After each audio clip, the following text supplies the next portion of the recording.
All right. We are on record. Good morning, and thank you so much, everyone, for joining us on this Saturday morning, end of the July month. And as you know, PMIPCC, the PMI Pearl City chapter, we have been having several webinars, podcasts, events, activities in person as well as virtual sessions all through during the last few years. In 2020, we went into total virtual mode. And now we are slowly coming out. And as you are seeing from your work from home, work from office, we are also going the hybrid way. Okay. So right now we have in-person events, the networking events, the conferences that are coming up soon, as well as other things. Yet, in addition to that, we are having several knowledge sharing sessions, the Agile series, and so many other activities. The newest kid on the block for us is the tools and techniques section of workshops and events. So, right now, we are doing the JIRA reports for better tracking, and our speaker is none other than Satish Kola. Next slide, please. Satish, I think many of you would have encountered on LinkedIn or on any other agile and other forums. But for those who aren't aware, let me give a brief introduction. He has 17 plus years of IT work experience, around 6 years of implementation experience, Scrum, Kanban, Scrumban, XP practices, experienced in enterprise level agile transformation, coordinated for the couple of portfolios and clients for the agile transformation, trained around 2000 plus professionals on various safe certifications, as well as he has been guiding many of us on the tools, several tools, and Jira is his passion as well. And in addition, focus towards agile enablement, looking at the enterprise agility world community. Just note this, guys, he is into several global communities as well. And he's the founder of SS Agile Gurus, Management 3.0, Agile Marketing Alliance, as well as the International OKR Alliance. You must have heard about the OKRs as well. Okay, we are all measured by that in some of our organizations. All right, and certifications wise, oh my God, against your name, it's going to be a longer sentence, Satish. The ICF PCC, the mentor coach, Scaled Agile SPC coach, RTE, SSM, and POPM, the PMP and the PMI ACP from the Project Management Institute, and ICP CAT and ICP Enterprise from the IC Agile, CSM, CSP, SM from the Scrum Alliance, and PSM1 from Scrum.org. So I guess you have covered all the bodies in Scrum and Agile space, Satish. Now, with that, I hand you over to our speaker, Satish. Over to you. Thanks everyone. Thanks Suma for a quick intro. And hi everyone. Let me get started. I just shared the link for a quick icebreaker. Nothing to worry, and no need to share any of your details. It's all anonymous. So just let's quickly get started. I could see already 17 folks joined. Let's get started quickly. How's your weekend going?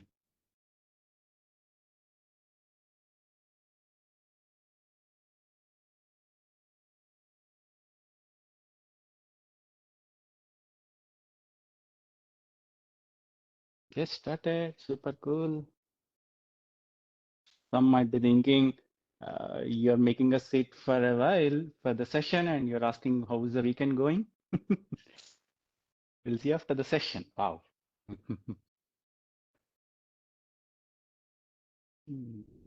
No plans yet, rains and settled in home. Mind blowing, relaxing, excited. Nice, nice, nice. Okay. Just a couple of seconds and sun is cooking. Wow, excellent. That's the best part, right? On the call since morning. Okay. So again, someone joined the call, took some time and joined this call as well. Thanks for taking your time. Coming out of fever. Oh, hope you take some rest. Make sure you get some relaxation over the weekend to get all the required energy to get started on the Monday. Okay, a couple of parts are still typing. Let's go ahead to the next question. If you're not attending this session, what you could be doing on this cloudy day? I know the rains got settled, at least in Hyderabad. What else you could be doing if not for this session? Reading book. Wow, excellent.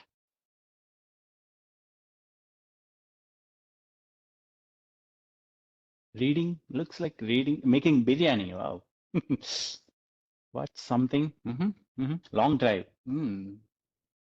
One of my favorite part is drive and listening some music. Bro movie, Pawan Kalyan. Okay. Looks like someone is missing the movie part. Family time. On the sofa, watching TV, go to a movie. Yes. Sleeping. Yes. That's my favorite part. Of course, for the session, I have to get ready before all of you. Okay.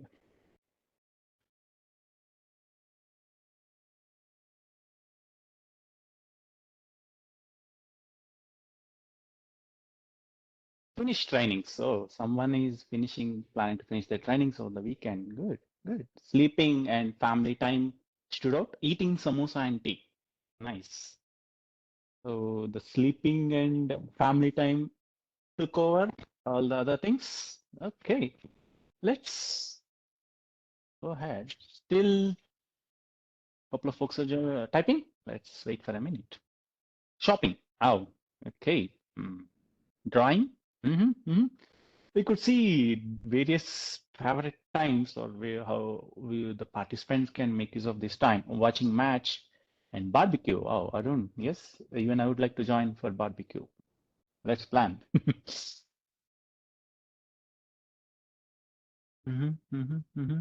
Cleaning up around the house, learning other domains. Nice, nice, nice. Upgrading skills. Excellent. Let's see if we can try to help you as part of this session to upgrade some skills or maybe some sharing the information as part of this today's session. Picnic. Nice. Nice weekend. Okay, let's move on. Okay, I don't want to cover this again. Now comes the interesting part. Which version of Jira your teams are currently using? Oh, Abhishek will go for a 10K run. Nice. Looks like we have some sports folks as well in the forum today. Which version of Jira your teams or your organization is currently using? Not Jira, but other tool? Oh, cool. Hmm, hmm, hmm. Mm-hmm, mm-hmm.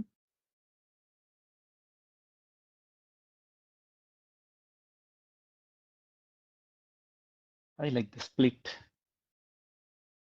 It's tie between the cloud and not Jira, but other tool. Mm-hmm. ADO, Arun. Mm-hmm.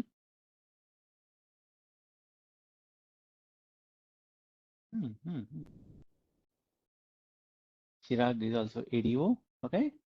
Rajesh mentioned DC and cloud, both. Okay, cool. So just to give a quick point, we as an organization, we used to use server version. Now, recently, we got migrated to the cloud. We skipped a data center. We directly migrated to cloud. I don't have any information of how the migration happened. I'm just a participant in that. That's it. So please don't ask me how the migration happens. No, I'm not the best person to answer that question. Okay, next one. Today's session is all about reports. Again, most of us might know about the report, so we don't want to go and spend time about each and every report. No, it might not be helpful or useful from the session or your all of our time, collective time as well. Okay, so which are the reports which are used commonly or regularly in your organizations?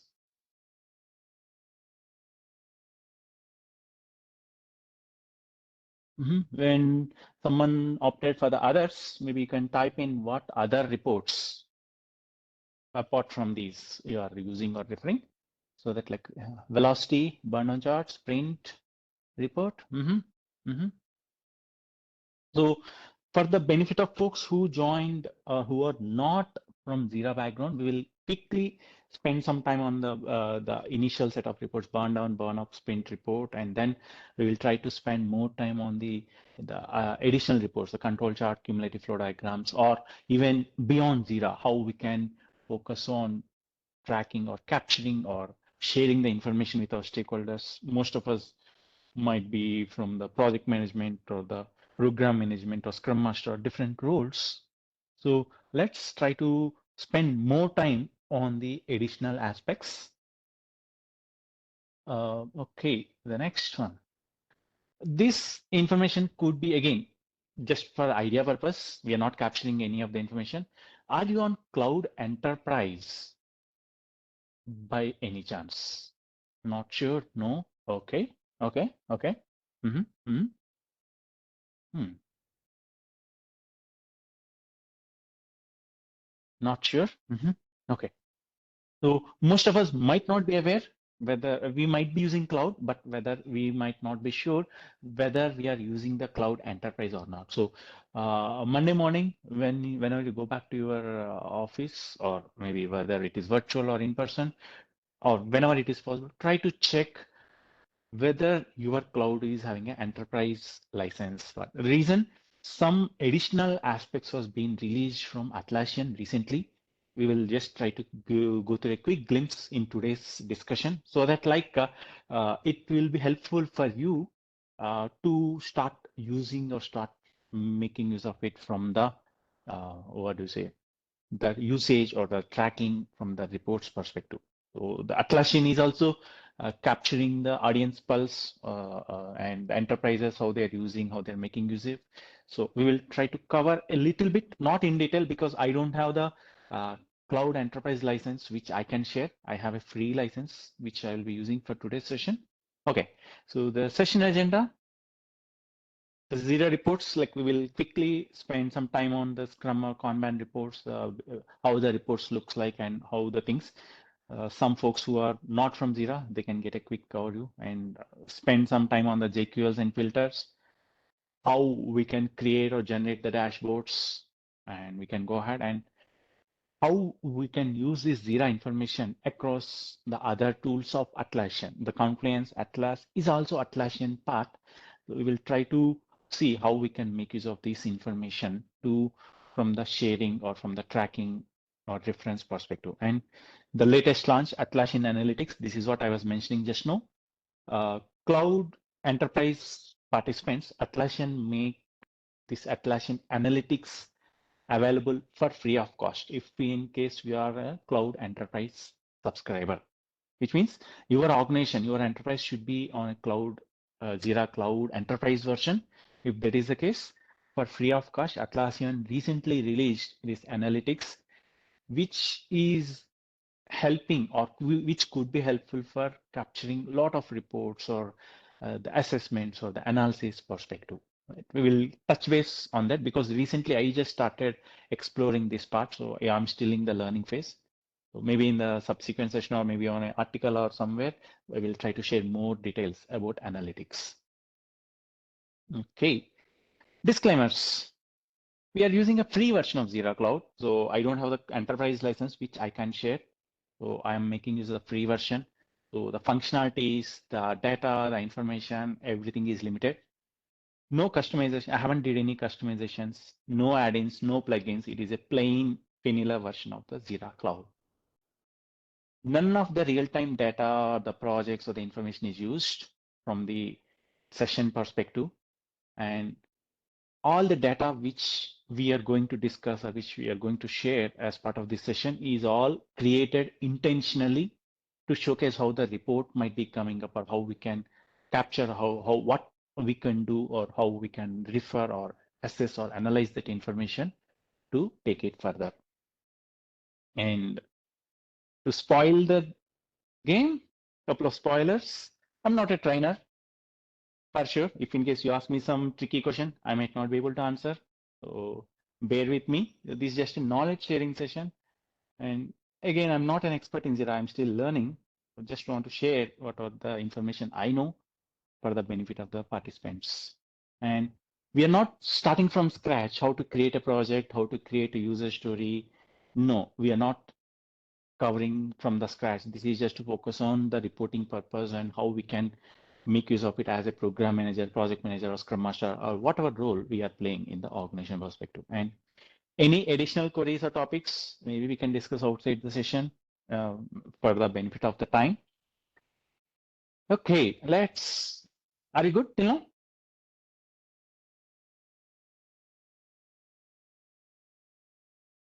Yes, Rajesh, we can type in the chat window.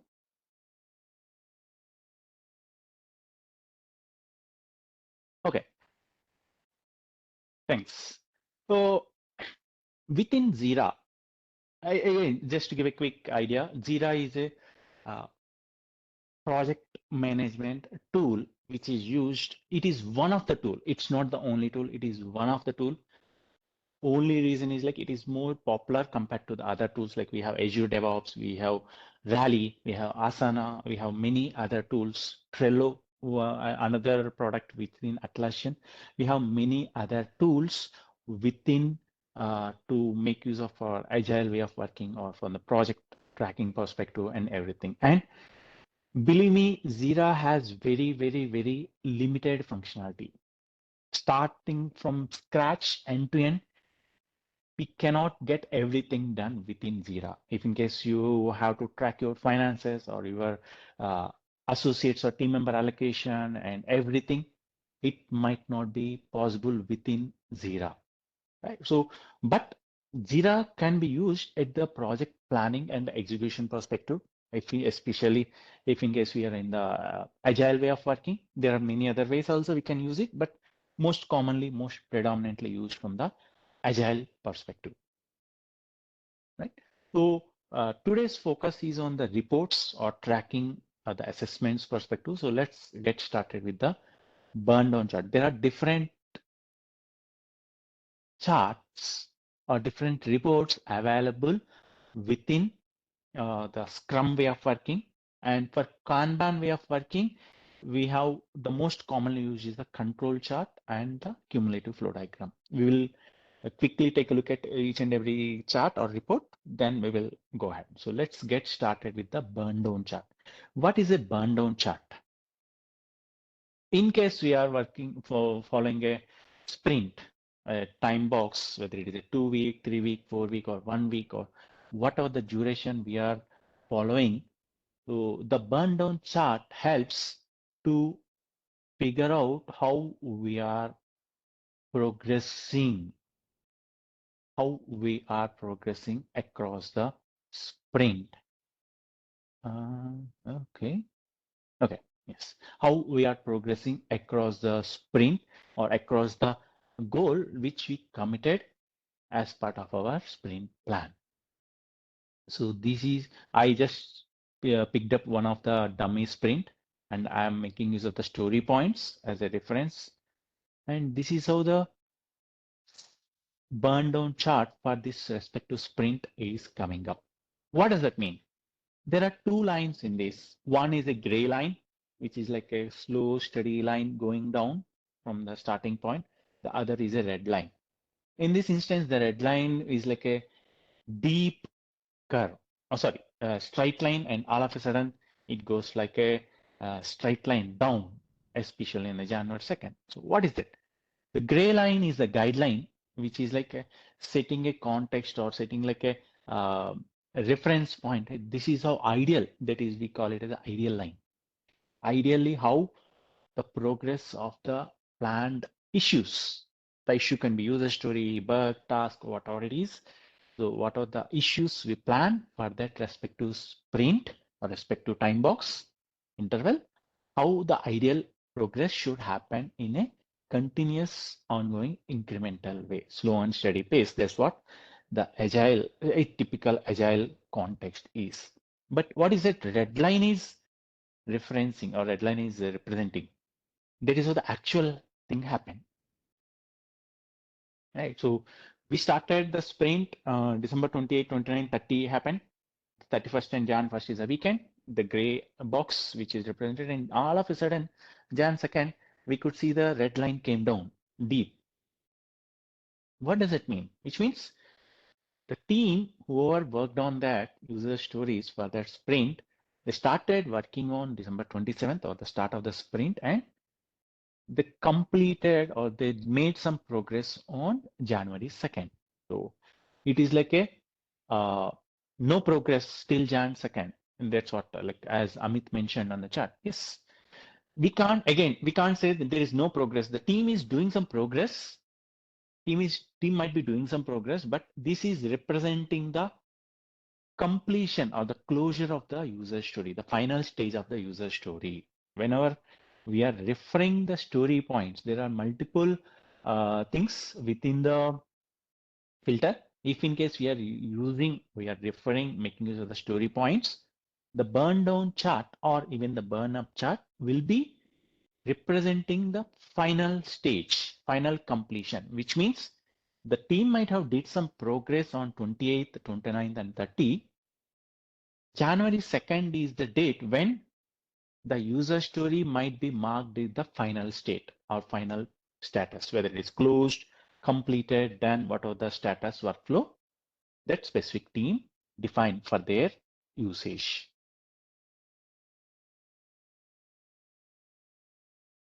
Are we good till now? The team might be doing some progress, but the closure of the user stories happened on that specific instance on the 2nd Jan.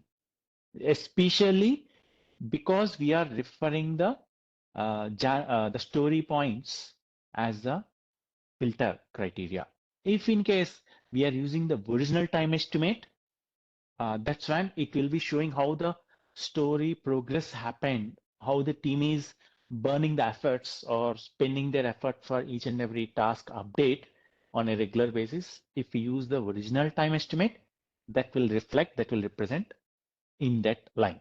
Right now, I don't have that information, or maybe let me see if I have it. No, I haven't created any graph like that. So yes, so I generally use or refer the story charts.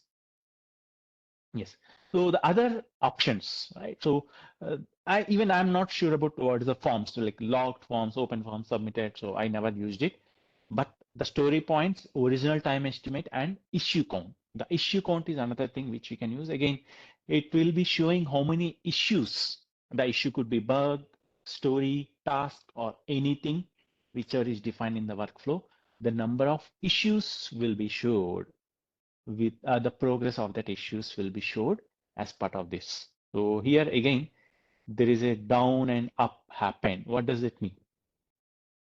Come down, scroll down a little bit, and the below the chart we will be having the details in a tabular format, but just along with the timestamp, the event type, and the issue link or reference. Everything will be captured within the JIRA. Again, not to catch hold of someone, but it is for the tracking perspective, or it is from the, what do you say, the reference perspective for us to analyze what happened or how the progress happened within the sprint or within that time box duration. That is how it will be showcasing, and it will show who did what and everything. We can, the scope change. Yes, the 2nd Jan, if you can see, there is a scope change happen, issue added to sprint. Yes, of course, from the Jira perspective as a tool, it's a tool, right? It has nothing to do with anything. We as a individuals who are making use of the tool, we are the one who did the change. So tool is just trying to showcase, hey, the scope change happened. So it is just trying to be transparent. It is just trying to help us with all possible information to help us from the implementation perspective. Good? Are you good? This is how we can take a look at the burn down chart and we can make use of it. Let me show another sprint quickly. Yes.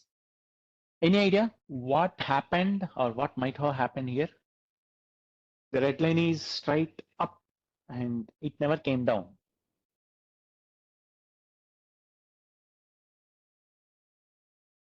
Issue not resolved. Yes. No work is done. Team couldn't complete the planned.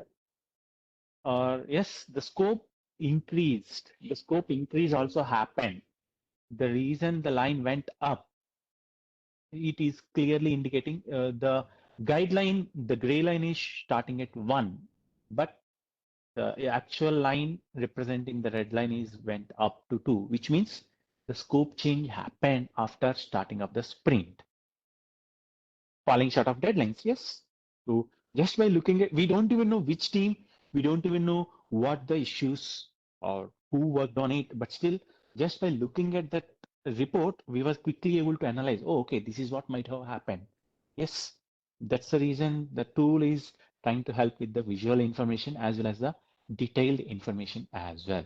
And another question, another point is like, why the gray line ended up here at December 12th, but the red line still at December 16th.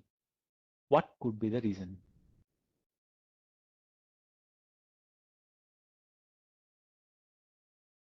Any thoughts? Why the gray line stopped at there is a planned sprint, sprint duration increased. Exactly. The sprint extended. Yes, the ideal planned completion of the sprint is on December 12th, but the sprint actually got closed on December 16th. So the chart is also representing or reflecting that as well. Right? And we can see, yes, the scope change happened and the sprint ended, and you can see the remaining is 2. If this is the issue count, that's why it is showing as 1, 2, the numbers. We are not referring the story points yet. So it is the issue count. That's why it is showing the 2, which means 2 issues are still open or 2 issues are still in progress. Team might have did the progress. Team might have did 99% or 99.5%, whatever it is, but still it is not done. The stories or the issues haven't reached that final stage. That's the reason the issues are still in the open active state. That's what is reflecting in the burn down chart. Good? Are you good? Are you good with the burn down chart? Yes. Now quickly move on to the burn up chart. Burn up chart is entirely reverse of the burn down chart. I generally prefer burn up chart than burn down chart.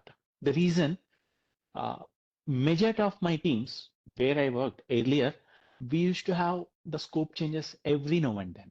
So if in case the scope changes happen, and if in case you want to represent or reflect the true status or true progress, I prefer to make use of the burn up chart instead of the burn down chart. Let's quickly take a look at the current sprint 1 report, which we just looked at it, and it will show. Right. So here, as you can see, we are just looking at the burn up chart. The gray line also got represented or reflected to that 3. Have you observed the difference between the burn down chart and burn up chart? Burn down chart, during the starting of the sprint, only one report is planned. The other issues got added to the the sprint once the sprint started. So, but still the guideline baseline line of the burn down chart still assumed it is only one issue. However, in the burn up chart, it will readjust or it will realign as per the revised or refined scope of the sprint. That way, if in case your teams or your sprints are having too many changes, we can't expect or we can't restrict the changes, especially if in case some of the sectors, the banking or insurance or some sectors, the changes might be coming every now and then, the scope changes. If that is the case, prefer to use the burn up chart than that of the burn down chart. That way you can show that, hey, it's not one story or one issue which we planned in the beginning of the sprint. Throughout the sprint, the overall, by the end of the sprint, we planned or we thought of completing 2 or 3 issues at this point of time. So now this is how the progress happened. And even the baseline got extended until the closure of the sprint. Yes, there is one drawback or there is one another aspect. The burn down chart is showcasing when is the planned completion of the sprint, whereas the burn up chart is realigned till the closure of the sprint. For whatever reason, the sprint got extended. So the burn up chart also is agile. So it got realigned the scope, realigned the timelines, and realigned the progress, everything from the tracking perspective. Good with the burn down, burn up charts.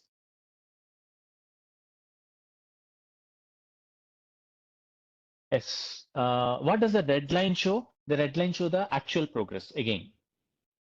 So in the current sprint, nothing got completed. So that's why the burn down, burn up chart red line is also still at 3. Let me show another sprint report quickly.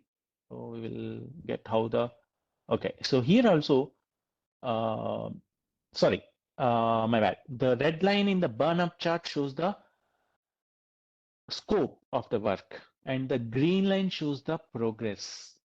So here in this burn up chart, we have 3 lines. Gray line, the guideline, the red line, the scope of the work, overall scope of the work, and the green line, the actual progress. So here towards end of the sprint, the actual versus the scope is having a gap, which means the team was able to complete only 6 out of 8 plan issues. So that's what the real time burn up not getting clear. So let me repeat it again, Amit. So burn up chart has 3 lines. So gray line is the scope, but the scope is realigned with the revised scope with the revised timelines, not just like burn down chart. The green line shows the real-time progress, how the issues progress is happening across the sprint or across throughout the sprint.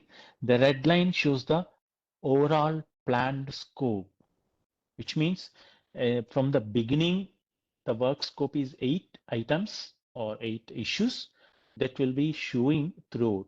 So in the middle of the sprint, 2 issues got added. Sorry, the estimate got updated and 1 issue got removed. So that scope changes reflected on the red line here. This is where the instance, the scope change happened. It is showcasing clearly when the scope change happened and the details in the form of a red line. Green line is the real-time status. Red line is the overall planned scope along with the scope changes.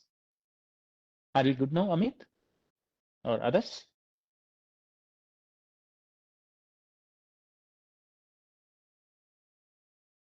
Okay, let me.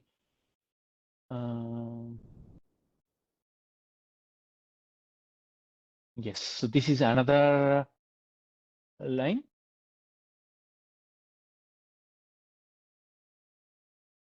Another sprint, again, the dummy data just for another sprint. Okay, let me go back to the previous sprint. One of the participants has a question. Why the red line is not 10 on December 26th? The reason in between, let's go scroll down a little bit.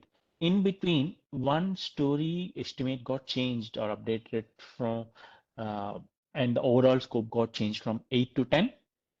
At the same time, one of the issue got removed from the sprint, which means the initial scope is 8. We got one, we swapped instance or we swapped one issue. So it bumped for 10 At the same time, immediately it came back to 8. We just want to maintain the scope or the capacity of the team. That's why we haven't added additional scope. When we are adding or updating the scope, we removed equivalent worth of work from the sprint to balance, to maintain the balance. That's the reason, again, the red line came down, and that's the reason towards end of the sprint, it is still showing as 8. Yes.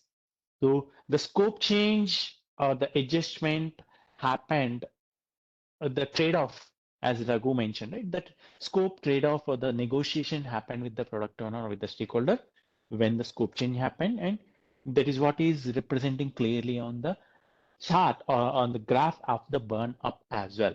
The same thing will not be reflecting in the burn down chart. That's the reason I prefer using or showcasing the burn up chart to my stakeholders, especially when there is a scope changes. By looking at it, the first question they might be, hey, why the red line went up and came down? Or why it is going up like that? What's the reason the team got this?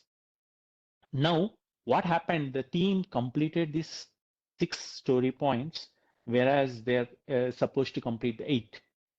What might have happened is the gap between these 2 story points is the actual scope change which happened in the middle of the sprint. Right? Again, I'm just giving a rough explanation because this is the dummy data which I created. So the team assumed they can complete it, this new scope which got added in the middle of the sprint, but they couldn't, or they might have not got a chance to complete it.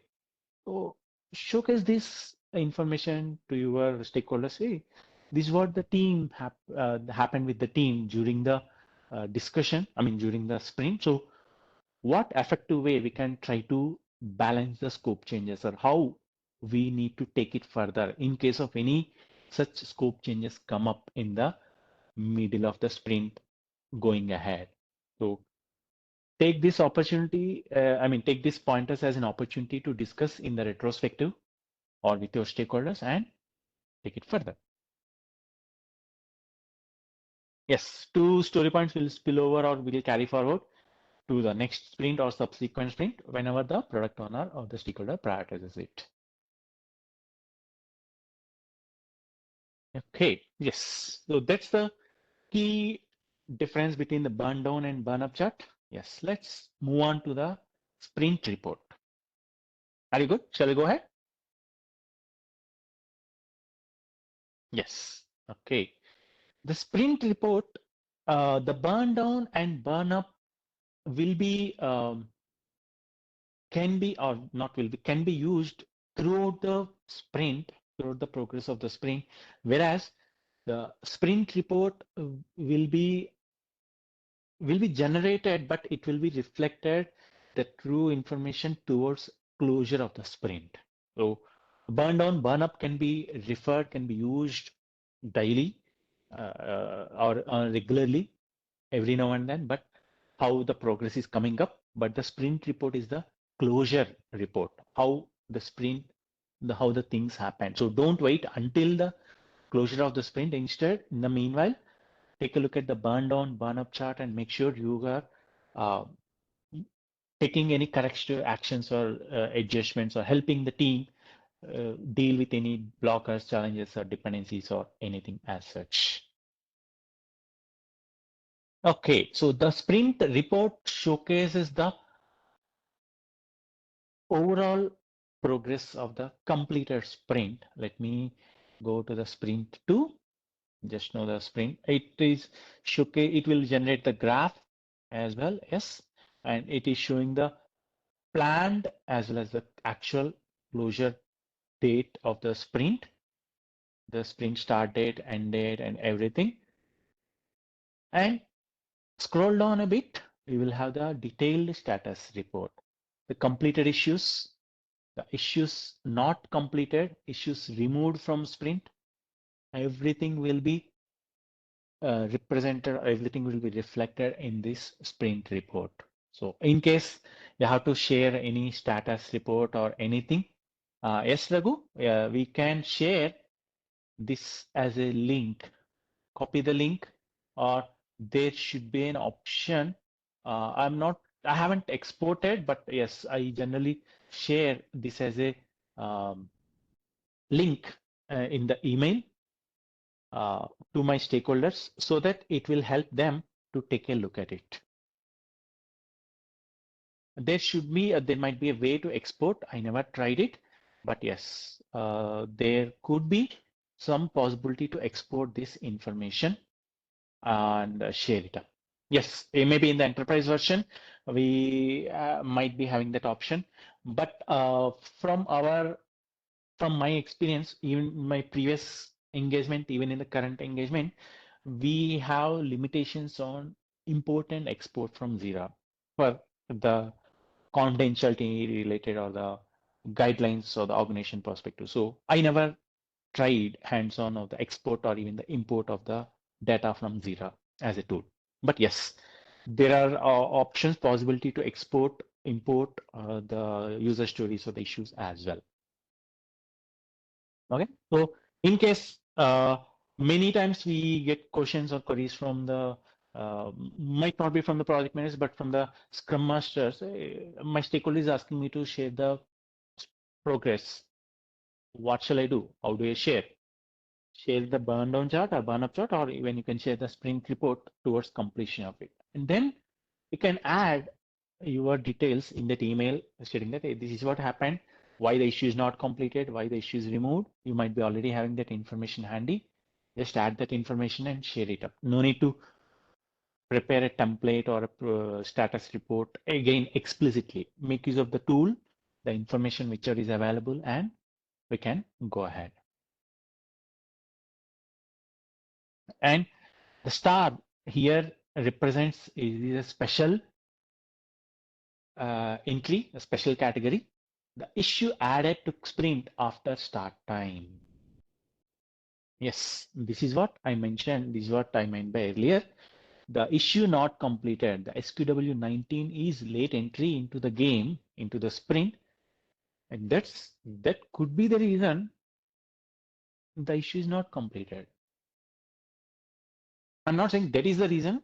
That could be the reason the issue might not be completed because the team might be still trying to gather some information or maybe waiting for some clarification or anything. As you can see, the status is in progress, which means the team started working, but there might be some challenge or something else, which might be the reason, but the team are not able to complete this story towards end of the sprint. So yes, this information is available handy to make sure that, hey, if someone comes and asks me why SQW19 is not completed or why it is still in progress, right? The story got added in the middle of the sprint. This is we are waiting for a dependency to get clarified from maybe the dependent team. I'm just giving some reason or just some logic, right? So share whatever the logic or the reason with your stakeholder, and the tool is also helping, like it is saying that, hey, at the start, the issue got added to the sprint after the start of the sprint. It is upfront, it is clear. Okay, so these are the burn down, burn up, and sprint reports. These are three reports at the sprint level which we can use and which we can, what are the role we are playing, we can get the benefit or the tracking or the information directly from the tool, Jira as a tool itself. And it is helping to provide the possible information from the visualization perspective or the additional required information. Yeah, Amit, the star is like the story, the issue got added in the middle of the sprint, right? So remember we discussed that one issue got added and then the subsequent scope got removed from the sprint. So there is the issue 19, which got added late in the sprint. That's the reason we can get it. Uh, can you mention what is a TCPI, Sriram? Test cases per issue, or is that what you meant by?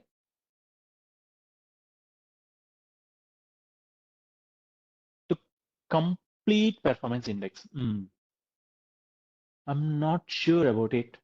I haven't used, or I am not even aware what that is. Maybe let me try to cross check and come back on that. Okay, yes. Thanks, Sriram.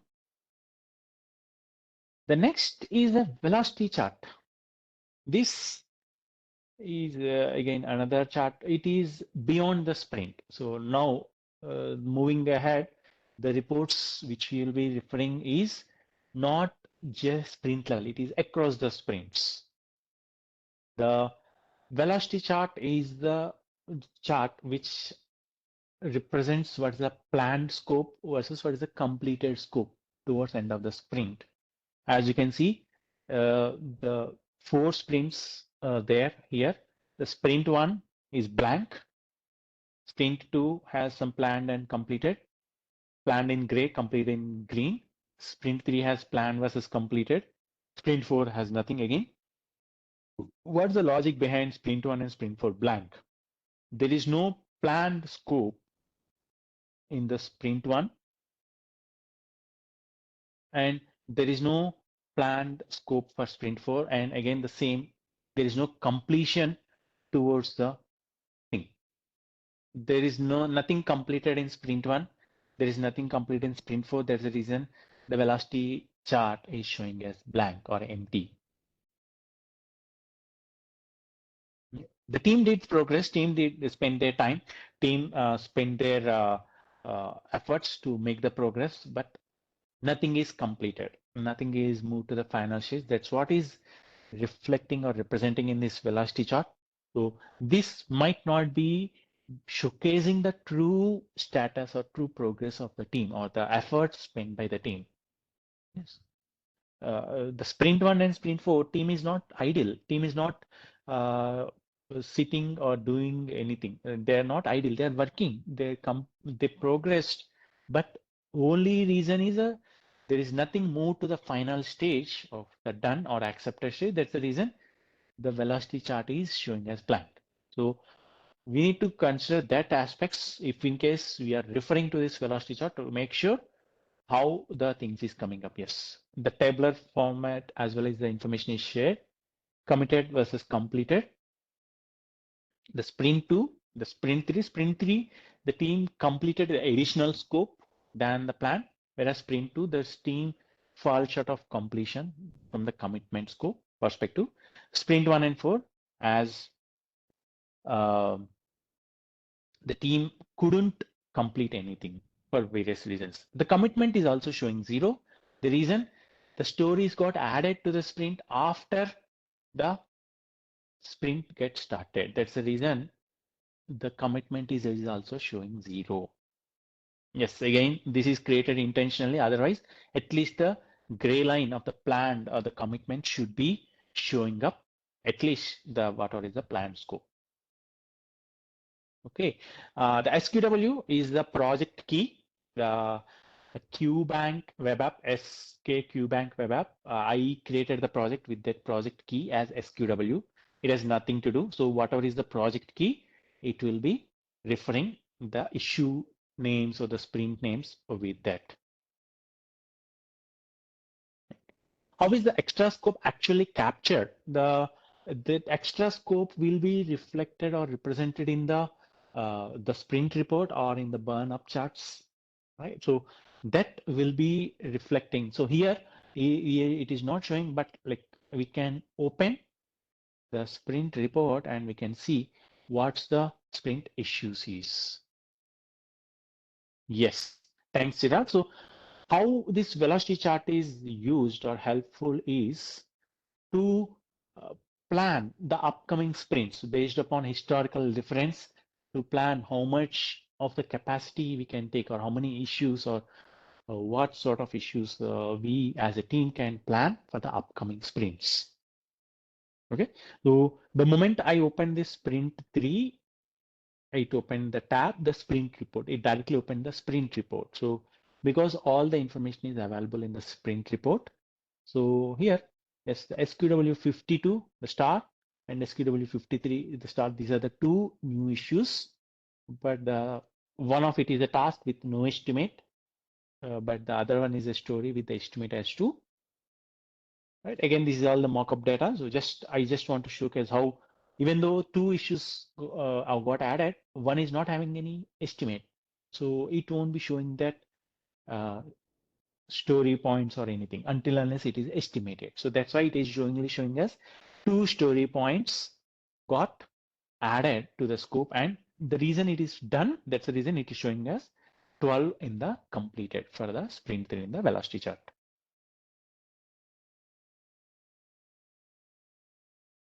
Good. Are you good?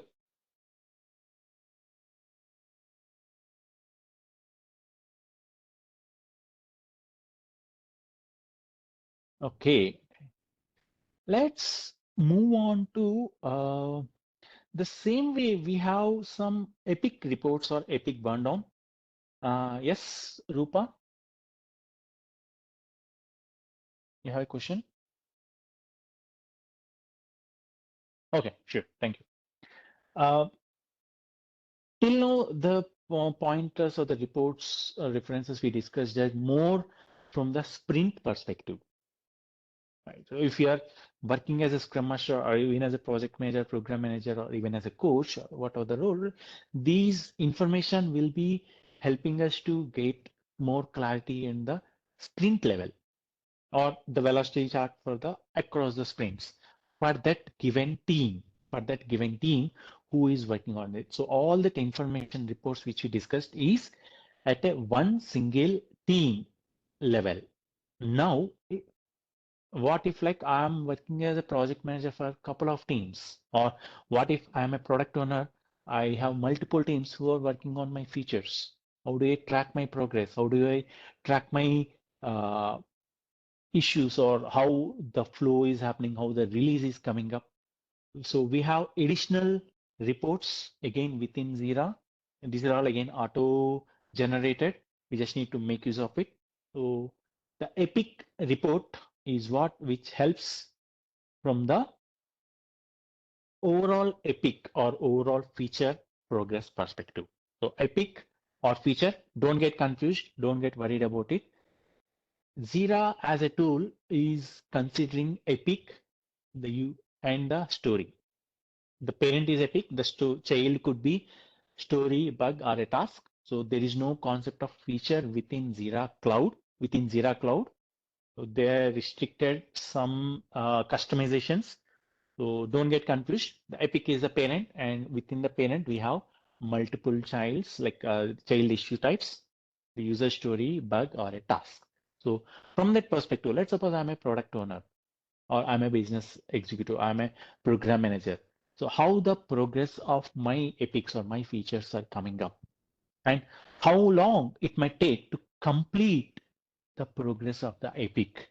Yes, by taking the historical reference, these tools can help us for the estimate of the upcoming issues or upcoming in progress issues. So what is this epic report?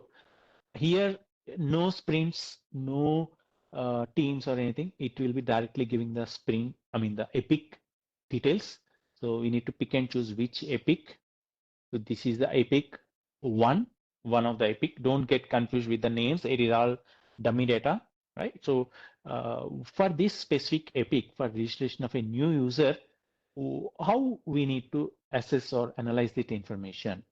Total of 8 issues got created under this. Again, JIRA is considering it as an issue. It could be story, task, bug, or anything under that epic. It is showing 8 issues are created and completed are 6. So out of 8, 6 are completed, 2 are yet to be completed. And within that total of 8, 1 is unestimated. Yes, maybe you need to take it up for your upcoming backlog refinement session. One of the issue under this epic is not estimated. So you want to plan for your upcoming backlog refinement? Yes, take a look at it. And it is giving the total story points versus the done story points. And come down, you will get the list of all the issues for that specific epic. Yes, yes, Sriram. So there is no concept of feature right now within the Jira cloud. We need to consider or assume it as epic. So epic is nothing but a feature perspective. So at each and every epic level, we can get this information. We can say that, okay, the status report, all the completed issues, the incomplete issues, and incomplete unestimated issue. Yes. So these are the two which we need to focus on, but I will be focusing more on this unestimated issue. Why? It is unestimated on one hand, at the same time, it is already in progress. How come the team started working on it without estimation? If in case it is one of the criteria, then take it up and make sure your team go through and update the estimate before making any further progress. Right. So this is how the epic level information will be shared from this respect to epic report. Let me bring up, okay.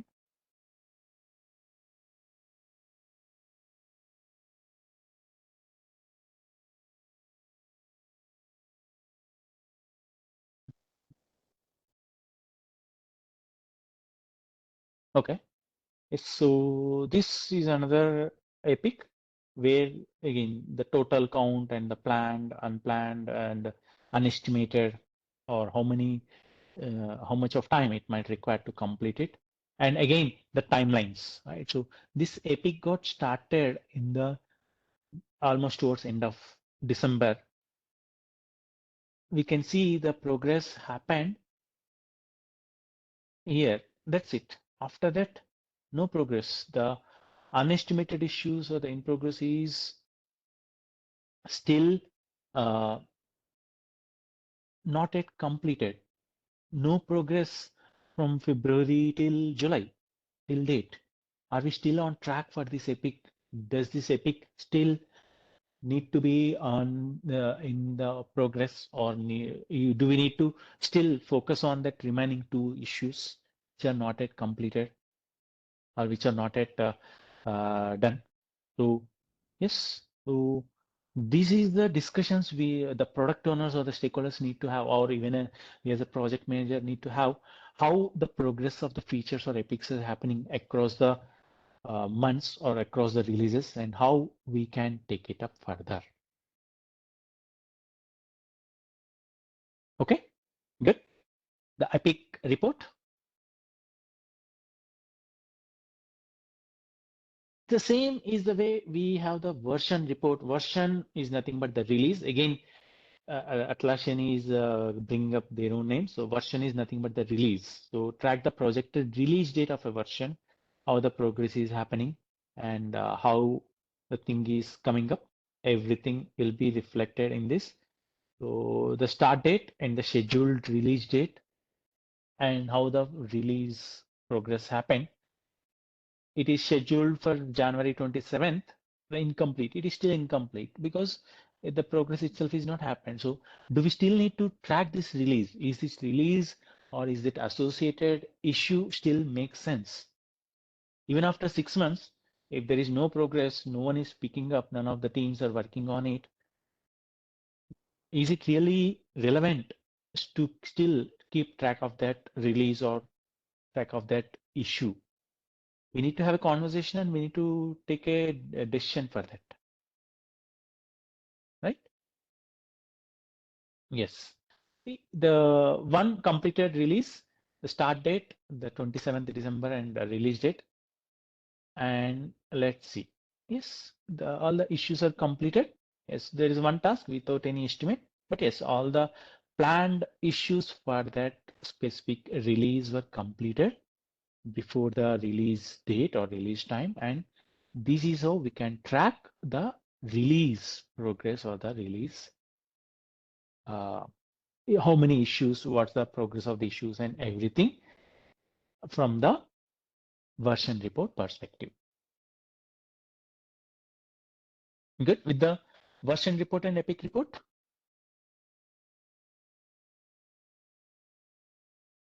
Okay. Then the version report, but still Atlassian or Jira is still using the word or release for the burn down. The same thing, if you, in case you want to see the release burn down, for whatever reason you want to do the release. When I say the release could be spanned across multiple sprints, and it could be spanned multiple issues, multiple epics within that, and that is what the thing is. So the version 1, release 1, which happened, none of the 0% unestimated issues, 7 of 8 completed story points, everything is showcasing here, and the version details, the planned start date, end date, completed issues.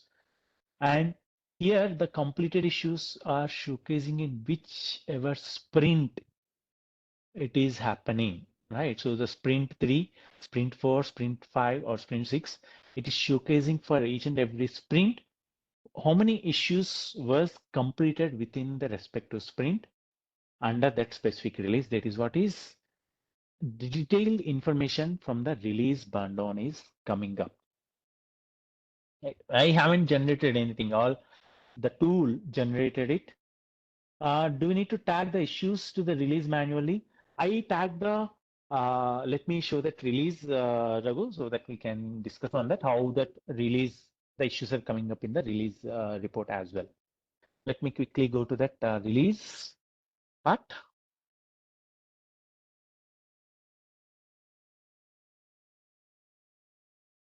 Okay, the version 1.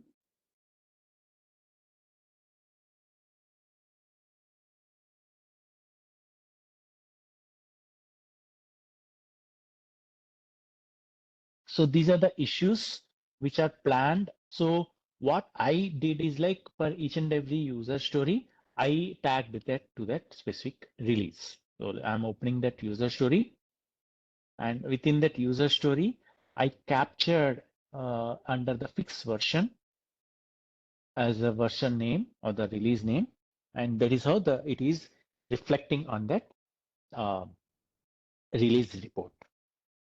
Right. So it could be, we can still do it at the feature or epic level as well. Yes, need not be the user story. We can even tag the feature or epic for a release. If in case we are sure that all the issues of that feature will be, or epic will be completed, or is planned to complete within the given release, we can even tag that fixed version at the epic or the user, I mean the feature level as well.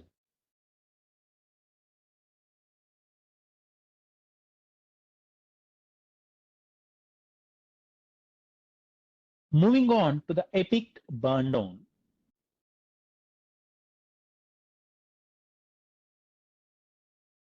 Yes, so we need to cross check that we can create an automation rule stating that what are the fields, the mandatory fields like the release or the fixed version or anything which is tagged at the parent level can be reflected at the child level as well.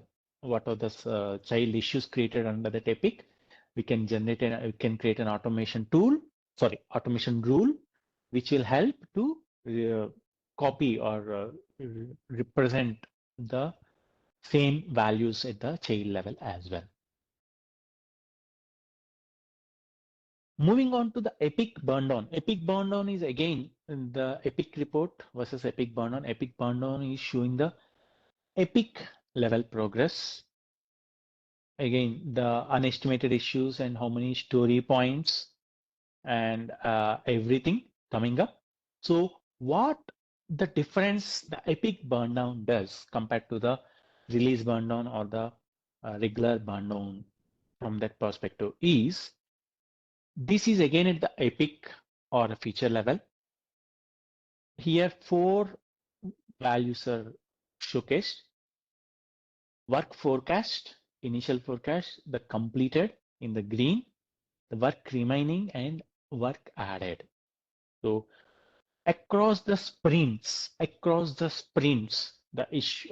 epic or feature can be spanned across the sprints. The simple example, this epic itself is spanned and sprint 2, 3, 4, 6, still it is active because it is still to be completed. One of the issue is that to be completed. So when the original estimate, when the initial epic got created and the stories or the child issues got created, the estimate of the child issues is total of 22. Then sprint 2 happened. Some issues got added or completed. Then some new issue got created as part of the backlog refinement, or as we start executing the sprint, the team realized that they have some more stories to get created. So they added, then they completed. So the progress, how it happened is within the sprint 2, 6 story points got completed within the sprint 2, which means the 16 story points is still remaining out of 22 at the end of sprint 2. But during the sprint 2, 2 new story points got added to the scope, which means now the total scope is 24 out of 24. 6 story points got completed. By sprint 3, 10 story points got completed, 8 is still remaining. By sprint 4, again still 8 story points is remaining. By sprint 6, again 8 story points is still remaining. So this is what is showcasing the overall progress of the what do you say, the epic, how the epic progress happened across the sprints, and how we have to plan or how we have to track to complete this specific epic. And it is still showing that based on velocity for the last 3 sprints, it will take, it is giving some information because of some issue. But yes, it will check how many sprints to complete this epic.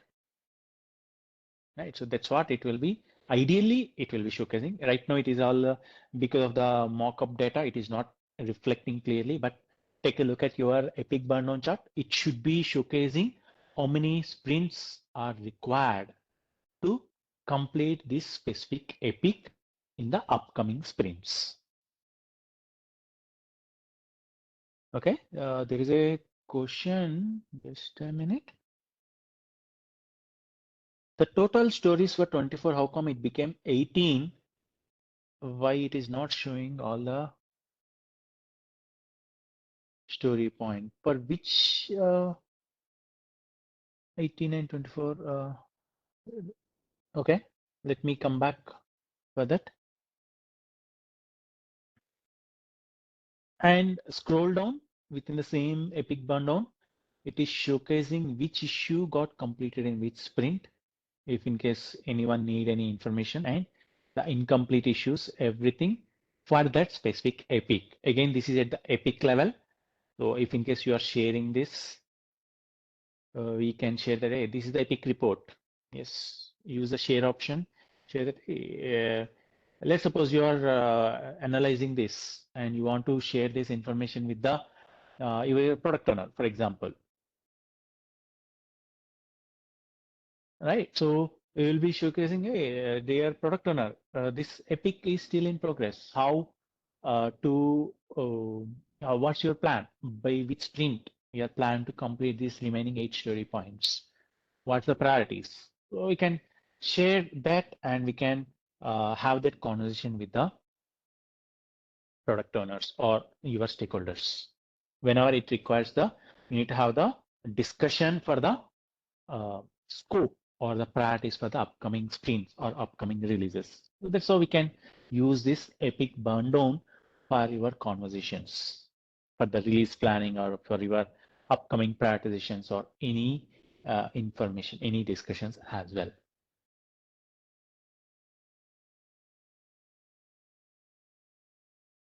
Yes, it shows the last sprint remaining stories in the current running sprint because the story is not yet completed. It is the tool is assuming like we planned in sprint 4. It is not yet completed. It is still in progress. Now the active sprint 6 is active. The story is still in progress. That's the reason it is still showing as remaining that 8 story points. That last issue is still showing as active or remaining from the Epic perspective.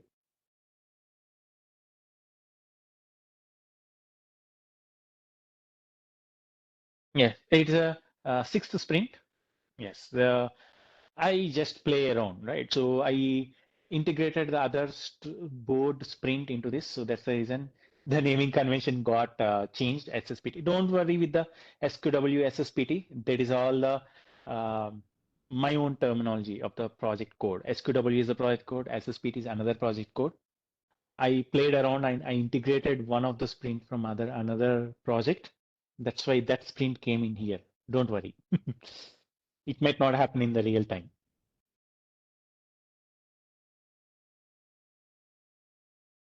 Okay, are you good?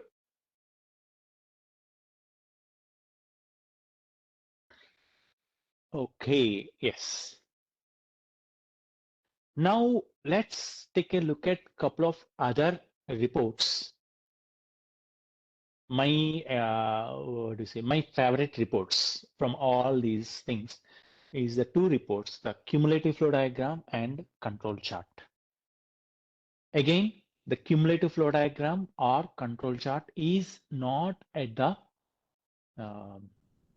story epic level, not at the sprint level, not at the release level. It can be across the timelines. We need to pick and choose which timeline we want to do. Let me change the project QBank. Okay.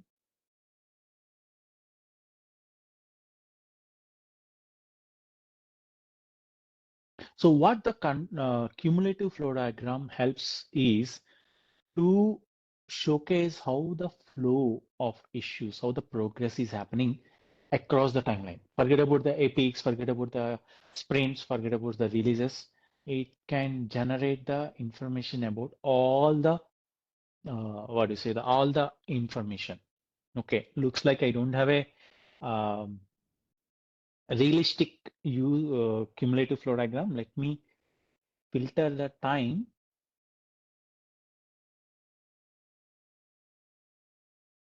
It is trying to uh, share for all the, let me change.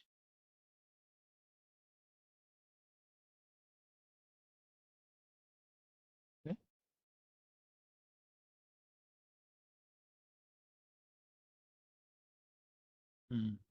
No luck. Let me bring up a chart for the cumulative flow diagram. I will show it. Just give me a minute.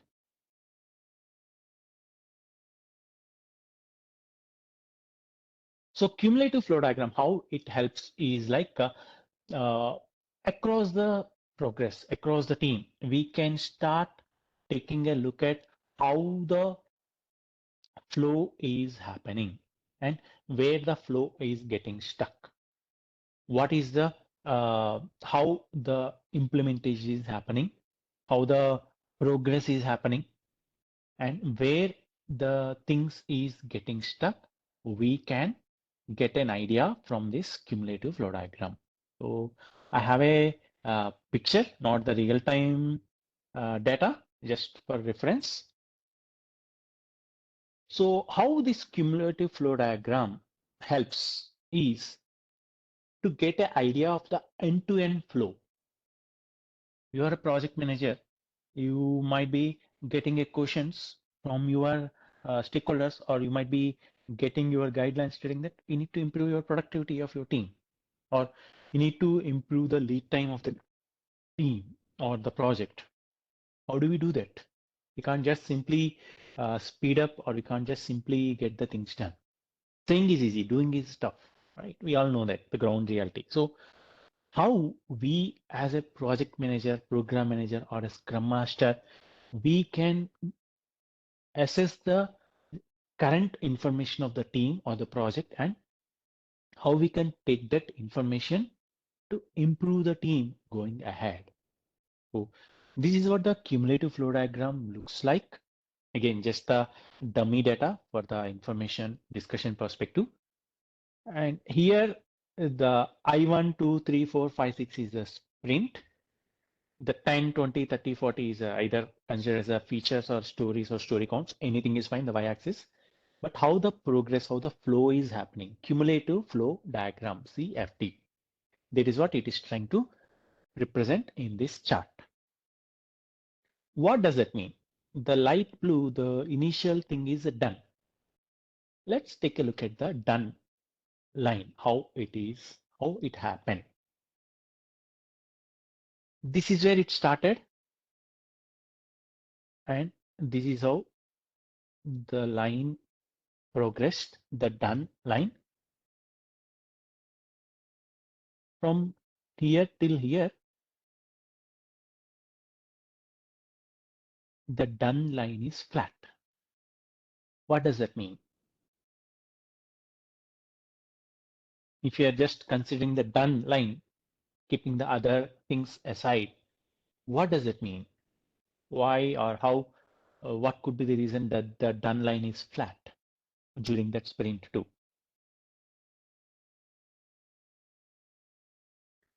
Resources are not being utilized or underutilized. Okay. They're unable to complete the story points. Yes, they might be doing the progress, but they are having some tough time. They're having some challenge. Could be to complete. Yeah, could be a blocker or a dependency, or maybe even at times when we start asking the team might be saying, hey, we are waiting for a clarification. We are waiting for an approval, or we are waiting for the integration with the other team API or code base. So there could be n number of reasons why the team is not doing the progress. Yeah, even the team is not updating the Jira board. Yes, even that could be the worst thing which might happen. Right, the team is doing the progress, but they're not updating. Yes, so that's what the real-time information is showcasing. How or what's the happening the moment we look at it, when the moment the line is flat, which means nothing is happening. It is a flat line.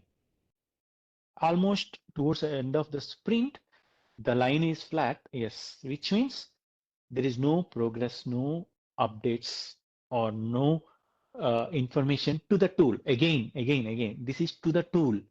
Tool doesn't know. Even though we are having the chat GPT, the AI, every technology, tool automatically can't assume, oh, okay, Satish worked on this user story. Let me automatically update the progress of the story. No, it won't do. We ourselves has to come and do the update in the tool for to reflect the real progress or the status, right? Yes. Then, yes, that is just one small example how we can start looking at the cumulative flow diagram. But let's take a look at a deep dive into this cumulative flow diagram. What happened here at this point of time? The orange line. The orange is implementing.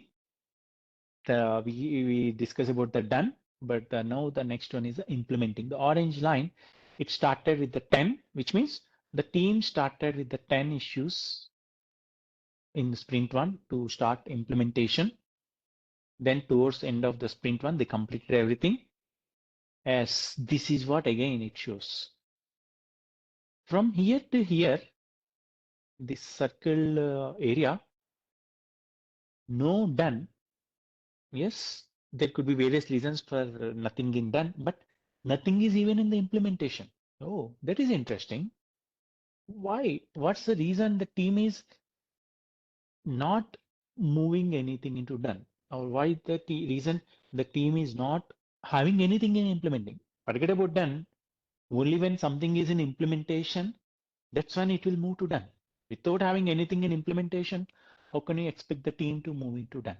Right? The implementation started only here at this point of time during the sprint 2, which means the first half of the sprint 2, there is nothing even in the implementation. Even in the implementation, which means team is not doing anything. Is it the fault of the team, or is it the problem of the team? No, it could be again the backlog is not ready, or the team is not informed about the priorities or the scope, or the scope is not clear for the team might have not started. Yes, various reasons, various logics could be there, right? Yes, yes. At the same time, the backlog is increasing. The gray part, the backlog is increasing. There is nothing in done. There is nothing in implementation. But from here, end of sprint one till mid of the sprint two, the backlog is increasing, which means the whole team might be focusing on creating the backlog to get started with the working. Is it the ideal scenario? No. What typically we expect, or what typically we set the context to the team. By the time we complete your sprint one or the current sprint, have the next set of backlog ready. And even though that's the reason, even though there is no official backlog refinement as an event defined in Scrum Guide, many of our teams could be doing a continuous backlog refinement for the upcoming sprints. Yeah, this could be one of the reason. Yes, we can plan for next two sprints. Yes, one thing is like, yes, if we see they have the backlog ready for the next 10 items. Yeah, next 10 items. But what could be, what might have happened? Again, a rough guess, right? What might have happened is during the completion of the sprint, the demo, the stakeholders might have given some feedback because of which the new scope got identified. And the team might have started focusing on analyzing or clarifying or getting the backlog ready even to get started. Again, just rough assumption or rough statements, right? It might be any reason, but I'm just giving an example, right? So that could be the reason. Again, that could be the one of the reason why there is nothing in the thing. So this is what by showcasing this cumulative flow diagram, we can get a clarity of how the progress is happening or where the flow of the features or epics is getting stuck to move it to the final state, right? Are you good till now? And now again, come back to the uh, implementation from here till here. Okay, I'm very bad at drawing. From uh, sprint 3 till end of sprint, almost towards completion of sprint 4, the implementation items haven't increased. That is a flat line. The progress is happening. The items are moving to done or not move to done. Again, it is almost looking like a flat line. 1.5 sprint. What's the team is doing? Again, might not be fault of the team. What's happening? The reason for us to refer this cumulative flow diagram is what's stopping the team from making the progress? What could help us as a project manager, program manager, as a scrum master, as a coach, what support we can or we might provide to the team to make the progress? How the flow is happening, where the delays, where the blockers, where the gaps is coming up, where we need to focus on the improvements. That is what the thing we need to focus on, right? So from sprint 3 till end of sprint 4, almost towards end of sprint 4, not much of progress, not much of implementation as well. Maybe some stakeholder like me got curious and maybe started asking the team, why there is no progress? What's happening? What's going on? Immediately we see a spike. Too much of items are moved to implementation. Again, that's not good for the team or the project, right? So why too many things are in implementation? Team is working on everything. It might be not helpful because nothing might get completed. But yes, luckily the team was able to complete, make a slow, steady progress. But yes, why it is not completed? Why everything is in progress? We need to take a quick call with the stakeholders who is bringing the scope to the team. Yes, we are not the one who is bringing the scope to the team, but let's suppose your product owner, your client, or your stakeholders are bringing that scope to the team.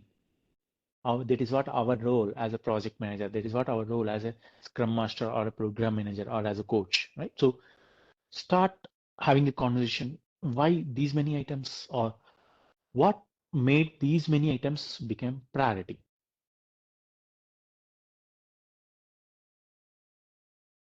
Okay, good. Yes, this is the information. Again, just quickly take a look at it. Maybe I can zoom if required, how the thing is coming up. Yes.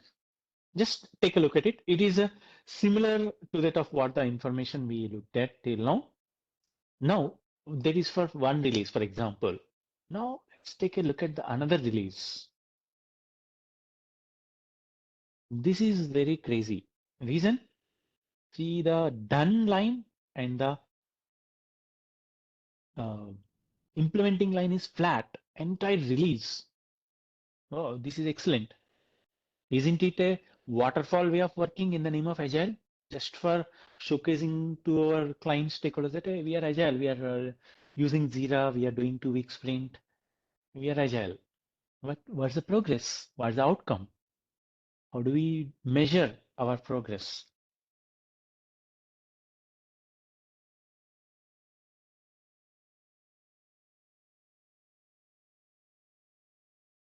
Right?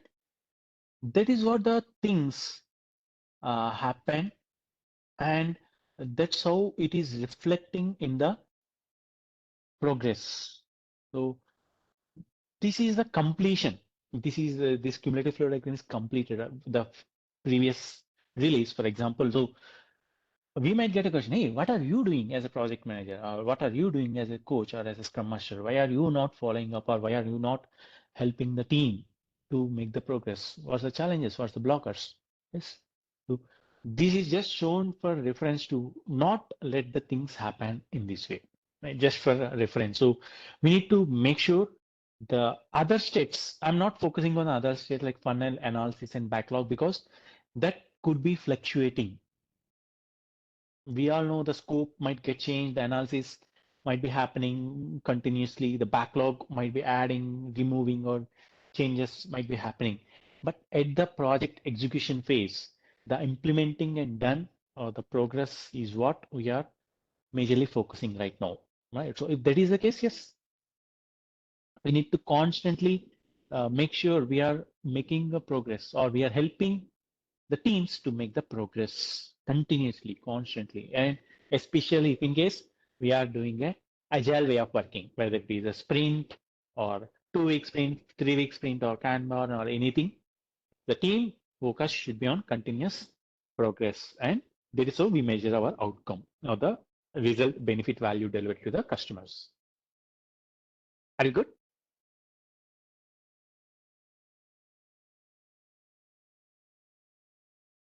Okay. Yes, that's about the cumulative flow diagram. We can again still spend some more time on this, but yes, let's move ahead for the other pointer. The another thing is, oh, okay, looks like I'm not sharing the entire screen. Let me stop sharing. The another report is a control chart. Okay.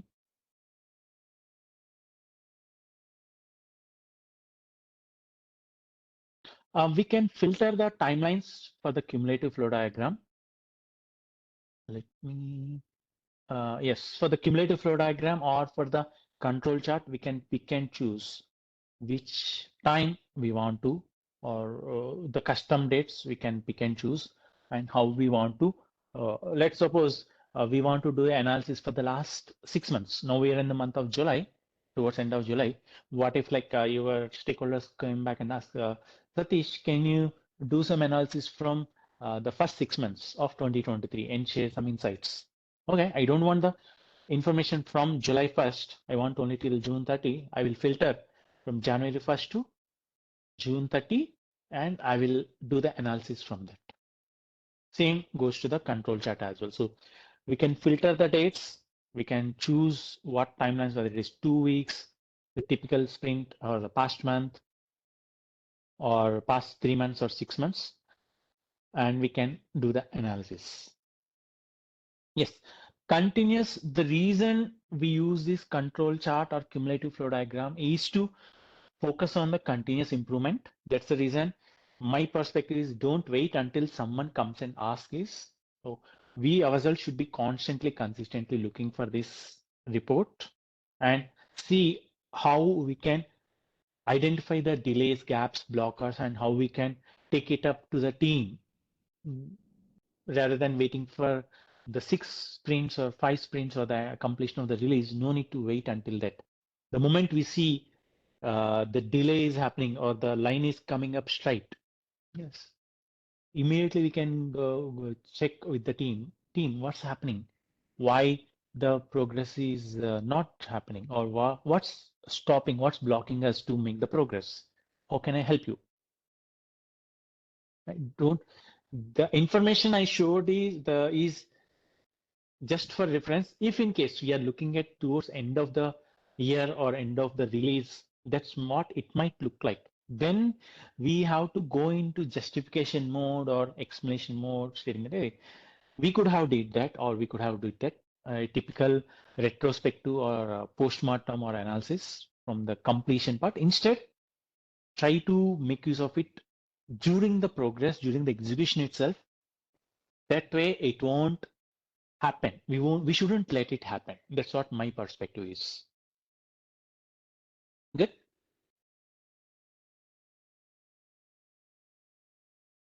Okay. Let's quickly wrap up the control chart and we can take a quick break and then we will continue the remaining parts of the discussion. The control chart helps to give the timelines. Typically, we use it for generating the lead time or the cycle time or the efficiency of the team, and then brings the predictability of the team as well. What does it mean? During this time frame, 21 issues, this specific team worked on 21 issues, and it took average of 1 day, 14 hours to complete. The maximum time is 1 week, 18 hours, and the minimum time is less than a minute. Minimum time clearly showcases that the team just did updates across the states, across the progress, and completed. So again, that is a anti-pattern, or that is not suggested or recommended approach. It won't give the real-time information. So make sure to make a note and remind the team to make the real-time updates, not just moving everything towards end of the sprint. This is what the tool might assume. Everything is complete within a minute. The entire flow of the story from backlog, in progress, development, testing, done, review, and done, everything in less than a minute. It is not at all possible, even if you are using any AI tools, right? So then make sure to remind the team to how to make the progress on real time. And this is what the information will be generated automatically from the tool. So what is this representing? The maximum time is like 1 week, 18 hours, which is like 6 working days from the tool perspective, which means an average time taking for a given story is 6 working days, 6 productive days. Now, if you have a target or if you have a goal of improving your productivity or improving your velocity, how do we do it? You need to ask the team, this is the current statistics, current metrics. So how do we progress to improve? Let's take a look at the cumulative flow diagram where our flow might get stuck or flow is getting impacted. Or let's take a look at the control chart if required to see which issues, which type of issues could be taking more time, or what additional help or what additional support or guidance we as a team might need to improve our way of working, right? When we say this control chart, there is an option to filter the progress, the status. Right now, I have only 3 status: to do, in progress, and done. But in the real-time projects, we might be having more information. More columns or more status. So just don't look at everything. You can try to filter by status. So one interesting observation we found for some of the teams is like the development and testing is getting done, but the review is taking time, which means the overall cycle time for that specific team, the review is more compared to the cumulative effort of development and testing. Why? Because everyone is focusing on their own completion of the stories. No one is picking up or no one is prioritizing the review. Let's suppose I have to review Suma's story. Suma has to review Raghu's stories. Raghu needs to review someone else's stories, right? So I'm focusing on completing my task first than completing the reviews. There is a interesting observation we found just by filtering that in review status. So take a look at your real-time data and see 1 week of overall time is good, but within that 1 week, which phase or which stage is taking more time? Is there any possibility or is there any feasibility of improving the way of working? There could be multiple ways. Ask the team. They might have some information or ideas, like maybe using some tools or maybe using some additional way of working or different way of working or whatever different thoughts, ideas, perspectives. Let the team come up or you can facilitate that conversation, take it up. Are you good?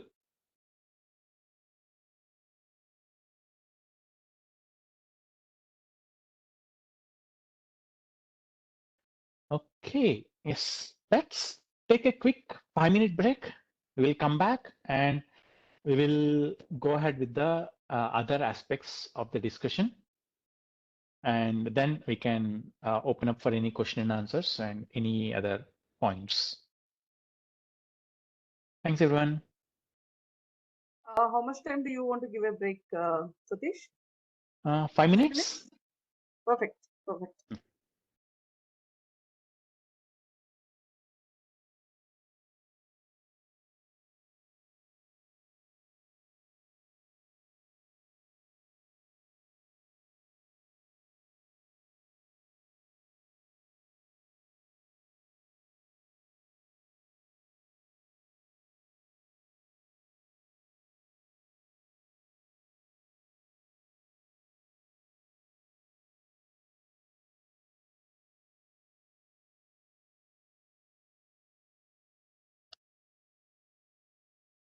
To answer your question, Rajshekhar, yes, as Naveen had said. And yeah, what I would request is, team, just have a look at the posting of this event. Okay. And send in your thoughts on how the session is going on.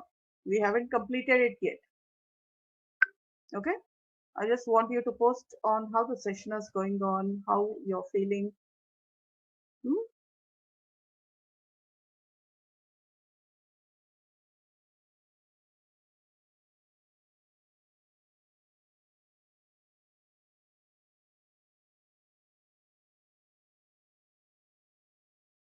I'm seeing quite a bit of, what do you say, a mix from our members as well as friends of members who could join in. Thank you, guys.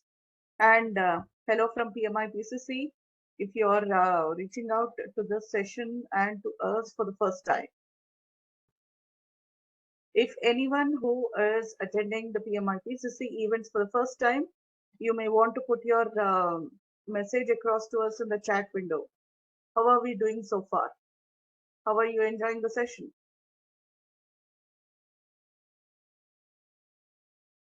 Good, good. Thank you.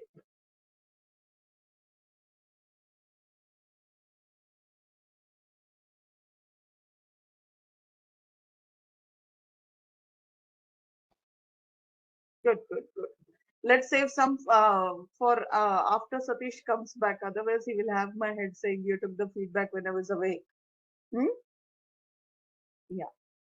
So what we are trying to do is we want to organize such sessions focusing on the tools and techniques in the future as well. A few months ago, we are done on RCA, root cause analysis. Now this is JIRA reporting. Anything that is to do with the project management tools or techniques. Remember the ITTO? That's where we are focusing on. So do let us know your thoughts on what other sessions we can cover as well. That will also be helpful to us, and we might, what do you say, take it forward as well. Hold on. Don't talk about PDUs until the session is over. And don't worry, we won't make you sweat for the PDUs. We will take care of them. Okay.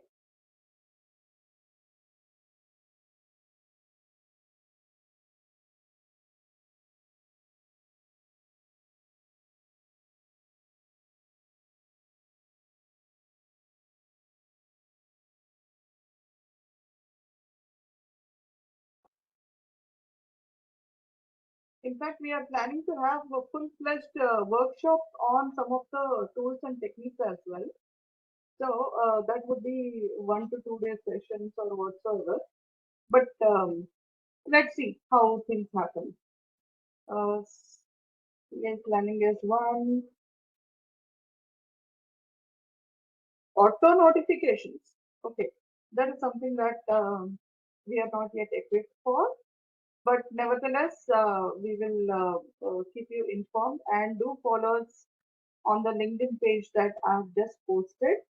That's the, what do you say, post by PMIPCC chapter. So it's the official handle of PMIPCC. Okay, yeah. Yes, Rashika, that's already being planned. Thanks. Any other sessions that you want? Anything that are your pain points? Uh-oh, time's up for me. We Okay. still can gather that information. Yes, yes. Guys, a recording. Please allow me to enjoy my weekend. And on Monday, by Monday, I promise, we will send you the, what is the notification of the recording. Keep in touch on the LinkedIn handle. Okay. Satish, over to you. Sure, thanks, Uma. One thing I saw in the chart is like a couple of folks asked for the slide or the PDF. I'm not using any slide. I'm directly using the JIRA. So nothing from my side to share. Unfortunately, I'm very lazy to prepare a PPT or anything. So I'm directly using the JIRA. But yes, just now Suma mentioned like the recording will be shared. So you can go ahead and refer the recording at a later point of time. Okay, let me start sharing. And yeah, good question. Why we need all metrics? One or two is enough. Yes. The point of having this discussion, Rajshekhar, is like to bring some awareness or idea about what all the different metrics which are available or these reports, especially from the tool perspective. And we can pick and choose which metrics or which report can be helpful from our own context. So half the times we might not even use the burn on chart, or half the times we might not use the thing as such.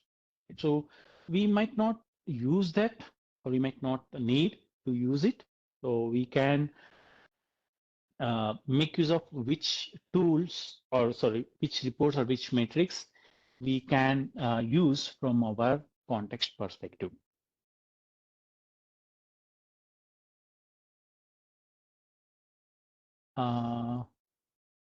Under review, I don't have any stories under review.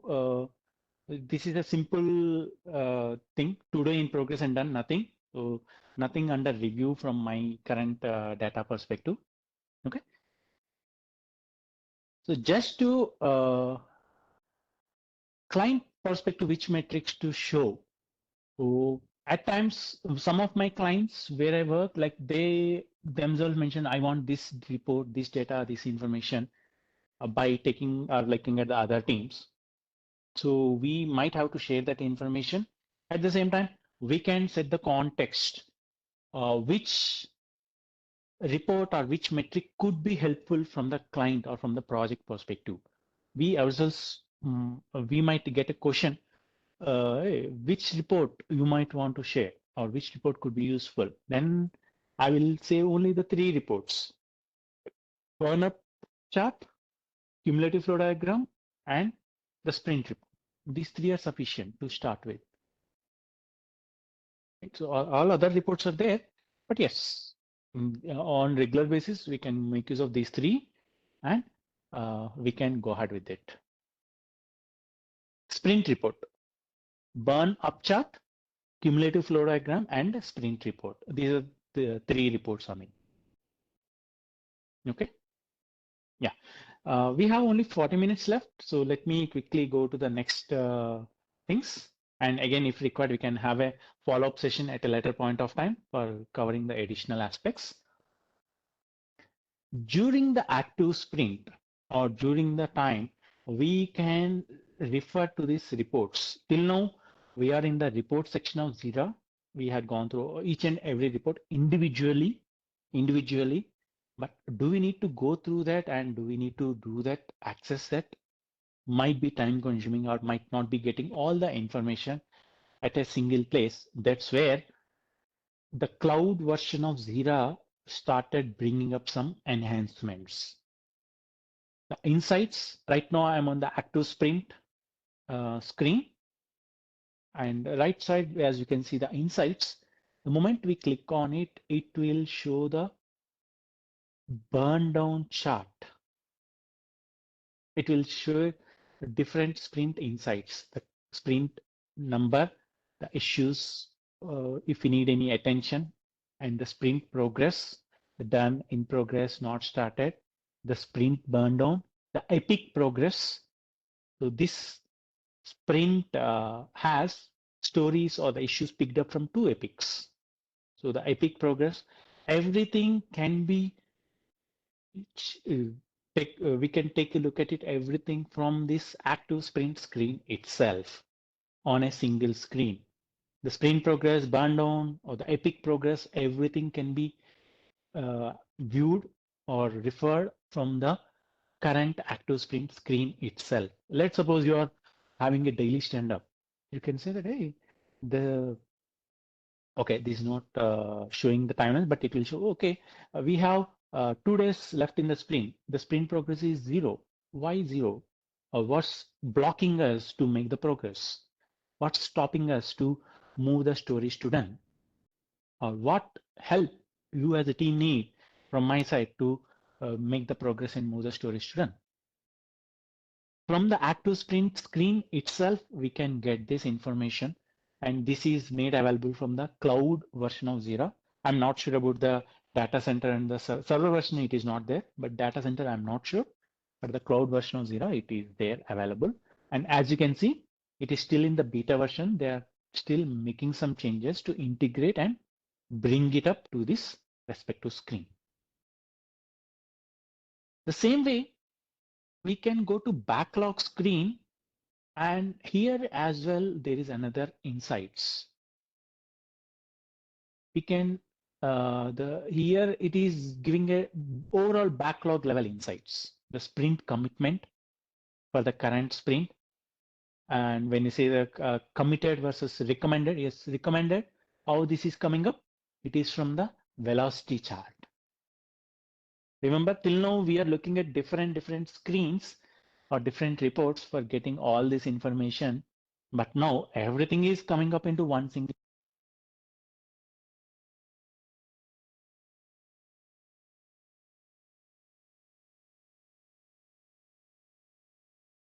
to help us get the clarity or to help us get the insights into this information, right? We can switch between the sprints and it will show the, okay, the sprint 6, sprint 7 is not started. This is the upcoming sprints. So right now, the backlog is showing only the current active or the upcoming sprints, and the issue type feed breakdown, the story, bug or task, everything it will be showing. Right now, everything is a story. That's why it is showing only in this way. Okay, so these are two different ways.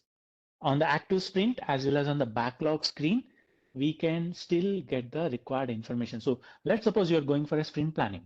So you're planning for sprint 5 or sprint 6, for example, right? So it will show, okay, the recommended is 11 to 14. Okay, team. As per the tool, again, as per the tool, if we are going with the tool recommended velocity, we can plan up to 11 to 14 story points. So let's plan. Right now, we are committed only 5 story points, which means we still have some capacity to take additional stories from the backlog, right? And it is saying that under target means we are uh, committing under capacity. That is what it is trying to give the insights from the tool perspective. Okay. And if in case any stories are planned for sprint 6 and sprint 7 upcoming sprints backlog, that information also will show. Right now, nothing is there. That's the reason it is not showing any details when we switch to that sprints. Good.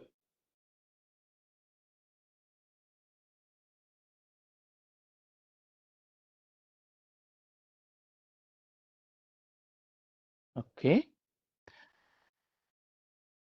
Another interesting thing, whenever we talk about the project managers, is the Gantt charts. Every now and then we hear the project managers are obsessed with the Gantt charts or the plans or the things. I don't understand the reason or the logic. Well, whatever the term methodology we use, whether it is agile or waterfall, we definitely need some planning, and that's what we'll be showcasing as part of these reports as well, right? So within the JIRA as well, right now, earlier it used to be called as a, I forgot the name terminology, but now they revised it called as a backlog. Sorry, the timeline. This is a roadmap. Yes, thanks, Archikar. Earlier, they used to call it as a roadmap. Now they revised the name called as a timeline. What is a timeline? Let me quickly scroll to the left. Yes. The timeline for the planned epics or planned stories along with the release timelines, the sprint timelines, everything will be shown on this timeline view, right? Which means, let me open up. Yes. So when these stories are planned, it is showing these are planned for 2 different sprints. The same way the next epic is planned in multiple sprints. So how this timeline for this epic is coming up based upon the plan for the respective user stories under the sprints. So this second epic profile management is planned across multiple sprints. That's the reason the timeline view is coming up in this 4 sprints spread across 4 sprints compared to the other epics. And here we have different filters. We can filter with the version or the release, or we can filter only the couple of epics. Let's suppose we are planning 3 epics for the upcoming release. We can pick and choose those 3 epics, or we can directly pick up with the filter with that version, or we can simply exclude the done epics. We don't want to take a look at it, or we know that they are already done. So let's filter the to do and in progress and take it up. Or like that, there are many additional filters which are available to take a look at it. And the same way we can share this to the stakeholders from the release planning or any tracking or any discussion perspective. I copied this timeline into the link. Let me share how we can share this into the Confluence page. Majority of us might be or could be using the Confluence within our projects. So the problem or the challenge which many times we hear is like the stakeholders are not using JIRA or not well versed. They don't want to access or take a look at JIRA. So then shall we do? So we might not want to use it as a JIRA. Instead, we can say that the timeline of this project can be shared or can be included into a Confluence page, and we can share that information to the stakeholders. Okay, so this is just a page which I created. So let me add that. Yes, thanks, Vishnu. This is the title, test page for demo. Business users, yes, we need to give the access to the business users, but sometimes they might be saying, I don't want to use JIRA or I don't want to access JIRA, right? So that's where we might be using it. And right now, recently, what do you say? The Atlassian started bringing up more guest users for Confluence. They might not be having the access or license, but they started giving the guest access to the Confluence as users. Let me add that. Okay, from the insert we can come down, and yes, here we have a JIRA timeline. Embed interactive JIRA timeline into your page. We can select that. It will ask the JIRA instance. Let me copy that instance.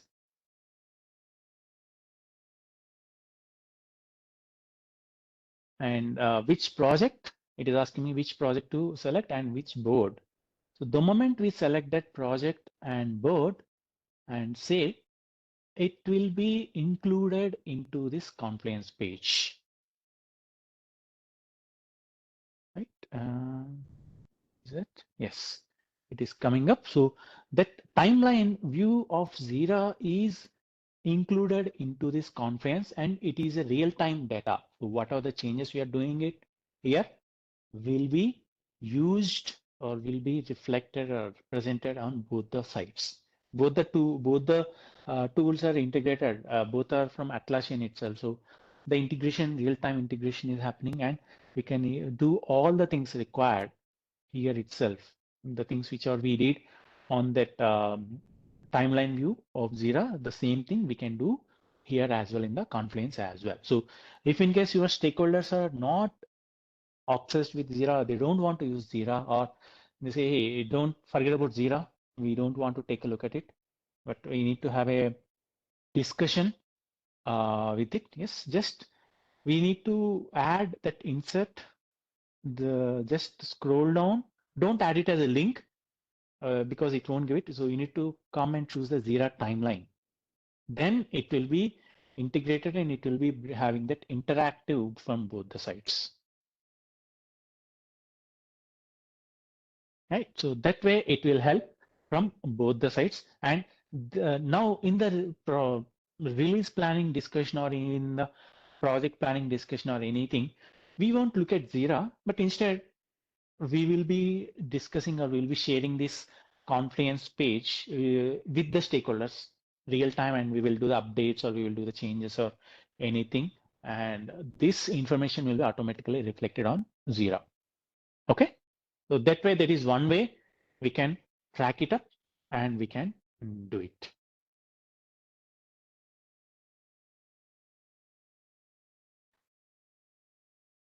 That is one way of integration from the Confluence to JIRA as one of the tool. Then the same way we have another template.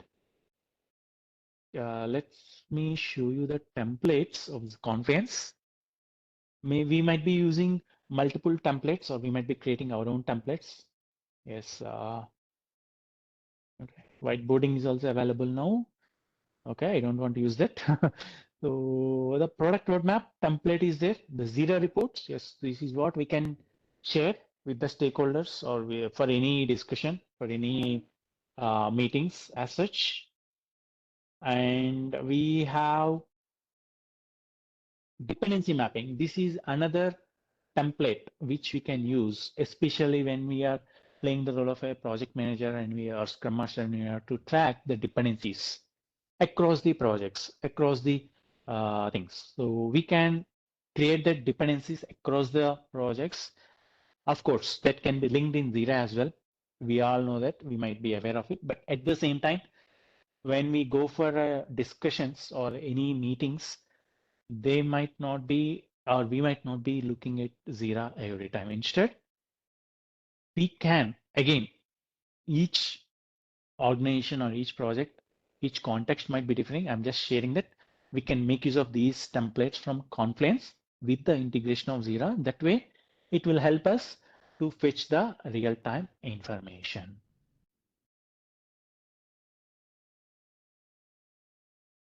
Okay.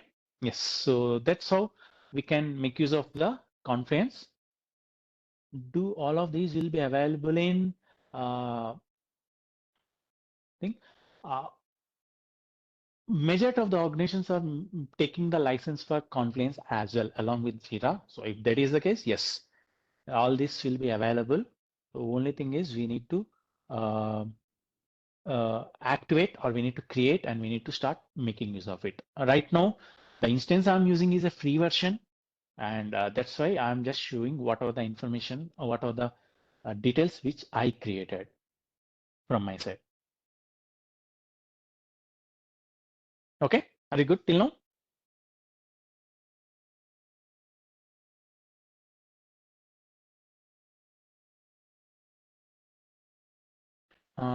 Vishnu, let me take a look at the question.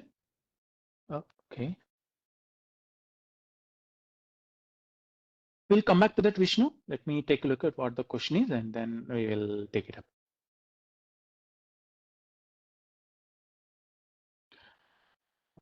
How many guest users that we need to check on that part?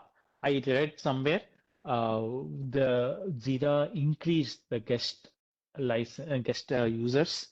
Let me try to check that information and share it. I don't want to give a wrong information, but yes, let me cross check once, and it will be, I will share that information.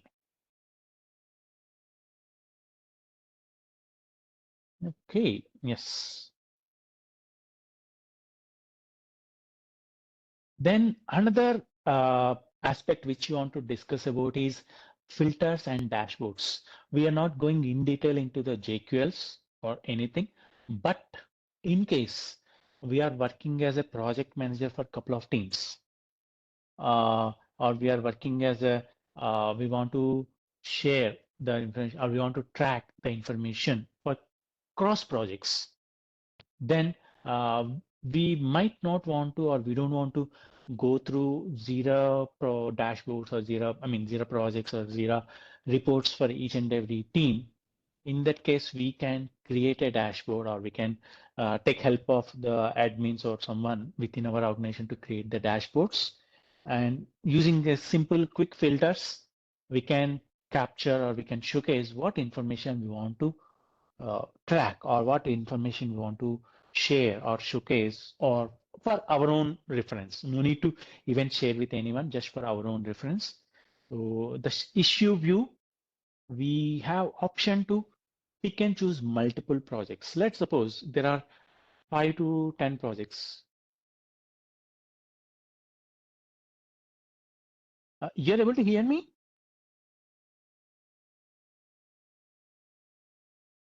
Okay. So let's suppose there are 10 projects. I'm a project manager for 3 projects, for example. So I don't want all the other information, but I want to track how my projects or how my teams are doing from that project management perspective. So in that case, I can simply create I will pick up what is the 3 projects which the projects where I am working as a project manager, and I can even pick up. I don't want to look at the done. I know whatever is the done, the team is already taken care. So I might want to track the in progress or to do so that I can help the team, or team might need some help from my side. So create your own filters. You can add as many columns, whatever it is required. You want to add the components, you want to add the release. Let's suppose we have 6 releases coming up in the next 6 months. We don't want to look at the December release, but we want to look at the August release. So exclude all the other releases, filter out and pick and choose which filter or which release or whatever it is required, and create a filter and save it. Once you save the filter, let's suppose, let me share or let me create one quick filter and add as many columns. So right now, and this is having some issues. So let me save this filter. I will give a name, Christopher in progress filter, and we can do it. Right now, I am just creating for my own usage, so I'm keeping it private, but we can give access to the whole organization, project or group, or to specific users. We can do it because it is my own instance. I'm just creating for my own thing. I just saved it. Now I will go to dashboard and I will create a new dashboard. Once I test for JIRA demo, I'm creating a dashboard from the scratch. We can add the gadgets into the dashboard. Again, JIRA as a tool, it is having 31 gadgets. We can import additional gadgets, which I'm not doing or I haven't did it. I'm just trying to make use of the available gadgets within the free version of JIRA, and which I'm making use of it, right? So for now, to start with, I am picking up the 2-dimension report. Let me show what is a 2-dimension report is. You will get a clarity that a 2-dimension report, 2-dimensional filter statistics. This 2-dimensional filter statistics will help multiple aspects from tracking the progress or the thing at the project level or at the program level, right? I'm adding that. Just take a look at it, what it is. So yes, so I added that. Before that, we need to pick which filter. By default, each and every project filter came up. I am going and picking up which filter I just created. I picked up. What is the x-axis and what is the y-axis will be reflected here. I will be x-axis I picked as assignee. Y-axis I am taking it as a status. Sort by, let it be. I am not doing anything. The sort direction. And here we can pick and choose if in case we want to auto refresh, we want to update every 15 minutes, or we can do a manual refresh as well. So I just saved it. Yes. What happened? It is showing, let me swap so that we will get more clarity on figure. The x-axis will be status and the y-axis will be assigned.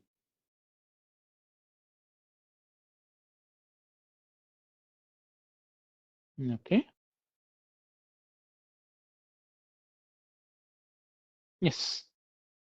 This is giving me a clear picture of which team member is having how many issues, how many in progress, how many to do. We can include done as well, but we filtered. That's the reason that done is not coming up.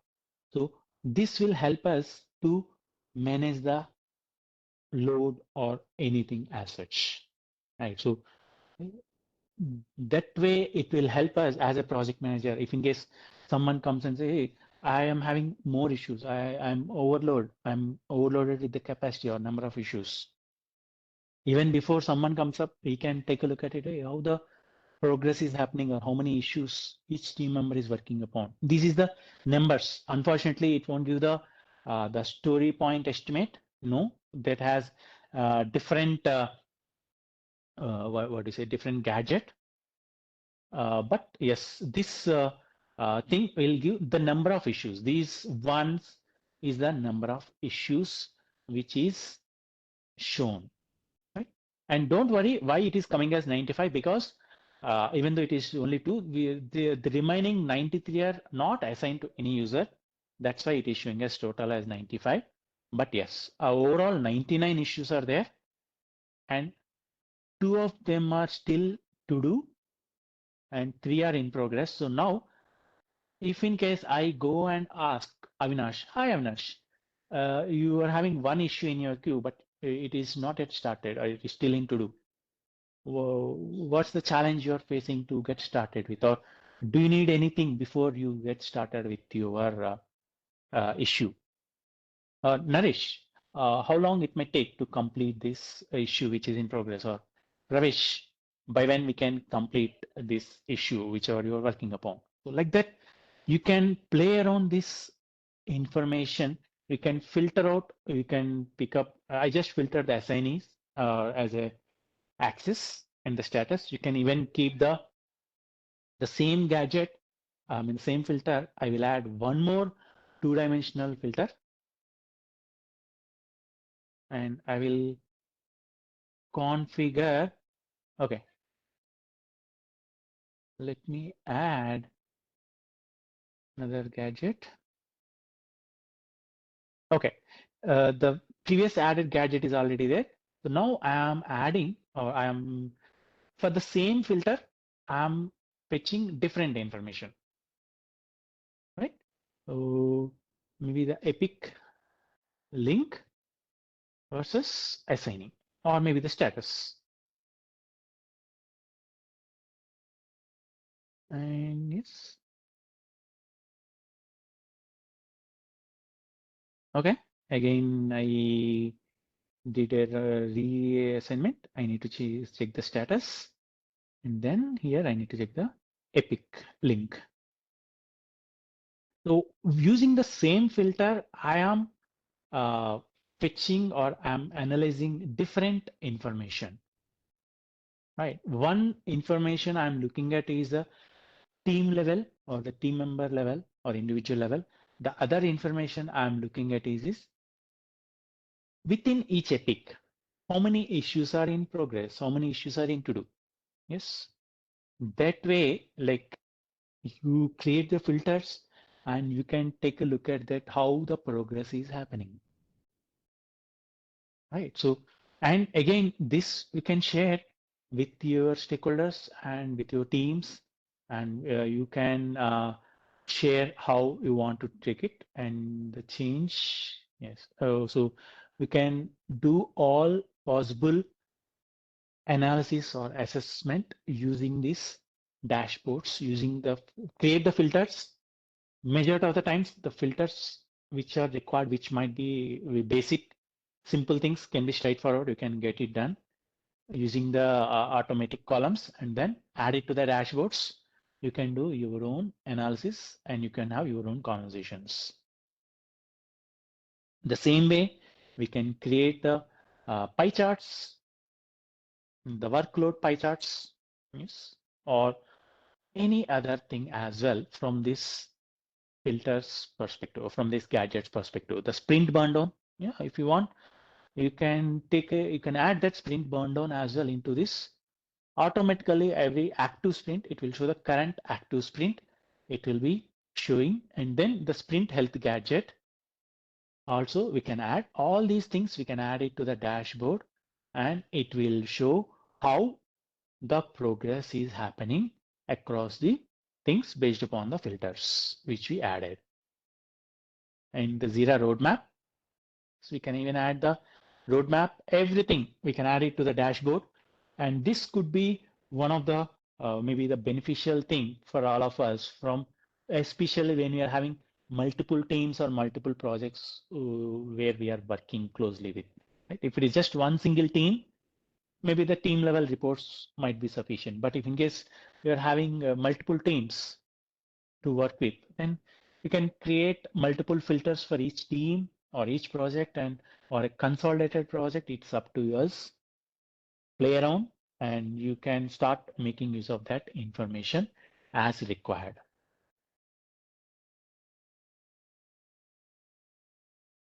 A simple filter result as well, it will show. So play around, dashboard, gadgets. Yes, Naveen? Hi, Satish. Satish, Yes. I think we are nearing the end. I suppose if we can allocate 10 minutes for Q&A session. Sure. Just maybe 1 more minute. I will Sure, quickly sure. share about that analytics and then we will take it up for the questions. Okay.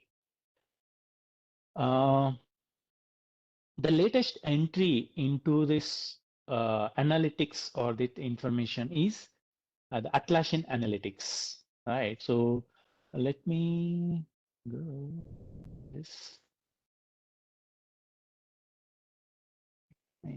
Yeah. All the information which we discussed till now, we can get it directly from this analytics, and this analytics is taking up fetching the information from Atlassian, the Jira software, Jira work management or issue management, any other version of the product or the thing of Atlassian, and it can even pass on. Till now, most of us are using the Power BI reports or different BI tools. At the same time, the Atlassian is bringing up the Atlassian analytics. It is the latest entry. So start playing around, especially if in case you are having a enterprise version of cloud, it is free of cost. You can talk to your Jira admins.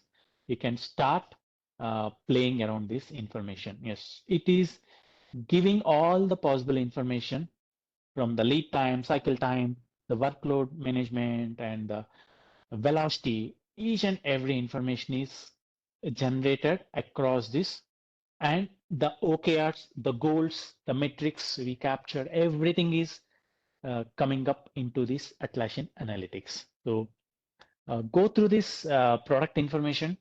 It can help you, or if in case at least to get the clarity, and there is some video as well.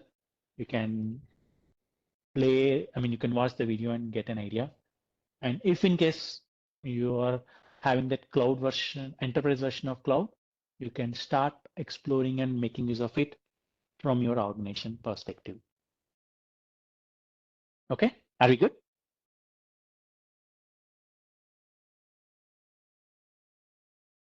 So that brings us towards the end of the discussion. It is not full-fledged, but yes, to the possible extent, try to share the information. And let me stop sharing. And you can give the feedback on the tool, and you can share the feedback here as well. And now the floor is open for questions. I guess, Satish, the first question is, when are you going to share the recording? I'll take that question ASAP. Second question is that they want the links to some of the things that you showed just now, the Atlassian analytics and other things in the chat window. Sure. Yes. While Satish is doing that, okay, let's take a few questions. And if you want to discuss or discuss what do you say, some scenario or something, we can take 1 to 2 scenarios. And yes, still we will stay within the timeline that we promised you, 12:30. Let's okay. Somebody wants links to the icebreaker. All right. Icebreaker, it is AHA slides. Yes, you have an option to request. I will give the access from the tool, from the link. You can request. I can do it. Yes. So, anyone who would like to share a scenario or something like that and discuss, you may raise your hand so that I can unmute you and you can talk as well. Others who just want to have their questions answered, you can put it across in the chat window. We'll take them one by one. Now open.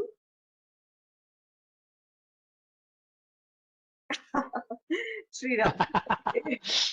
All right. I am looking at, what do you say? All right. Satish, great that you have shared the feedback slides on AHA itself. Guys, how do you rate this session? What was your level of knowledge before and now? How did you feel about the session after the session? You can do a quick poll here. Satish, if we can have a quick poll on what other sessions do they want after this. So if you can have that on the AHA slides as well. AHA slides I already shared, so I'm not sure whether I can add on live. So Okay. yeah, Let's see. sure. All right.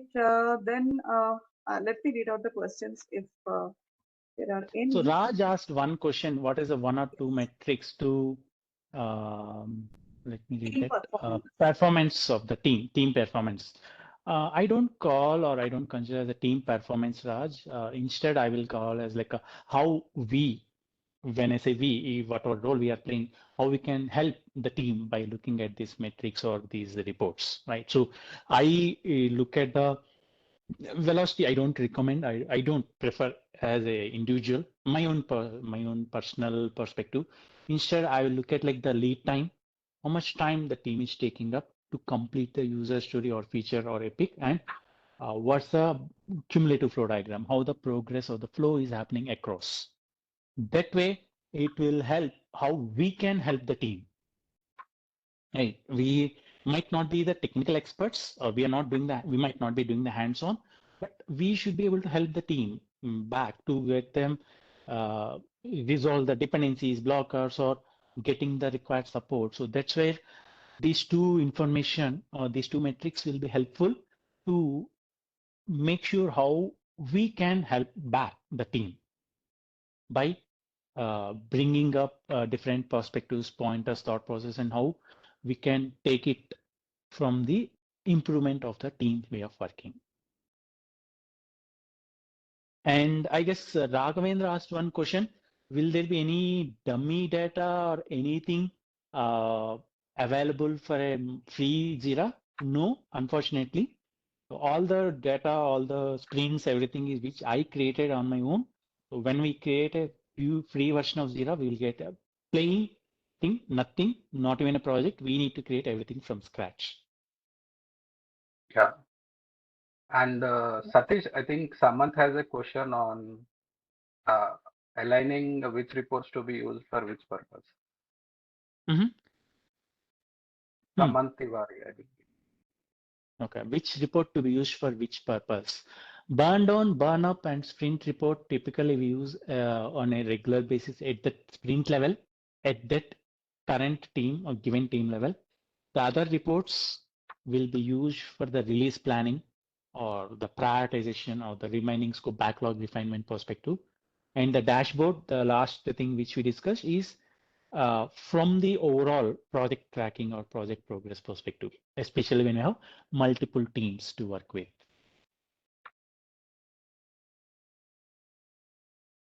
One more question we have.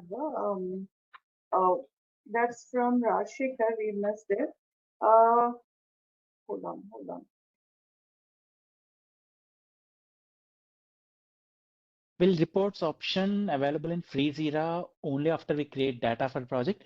Report will be there, Chirag, but nothing will be there. When we navigate to report, it will say no information available to generate the report. So yes, we need to create the data for the project, only then the report will get generated.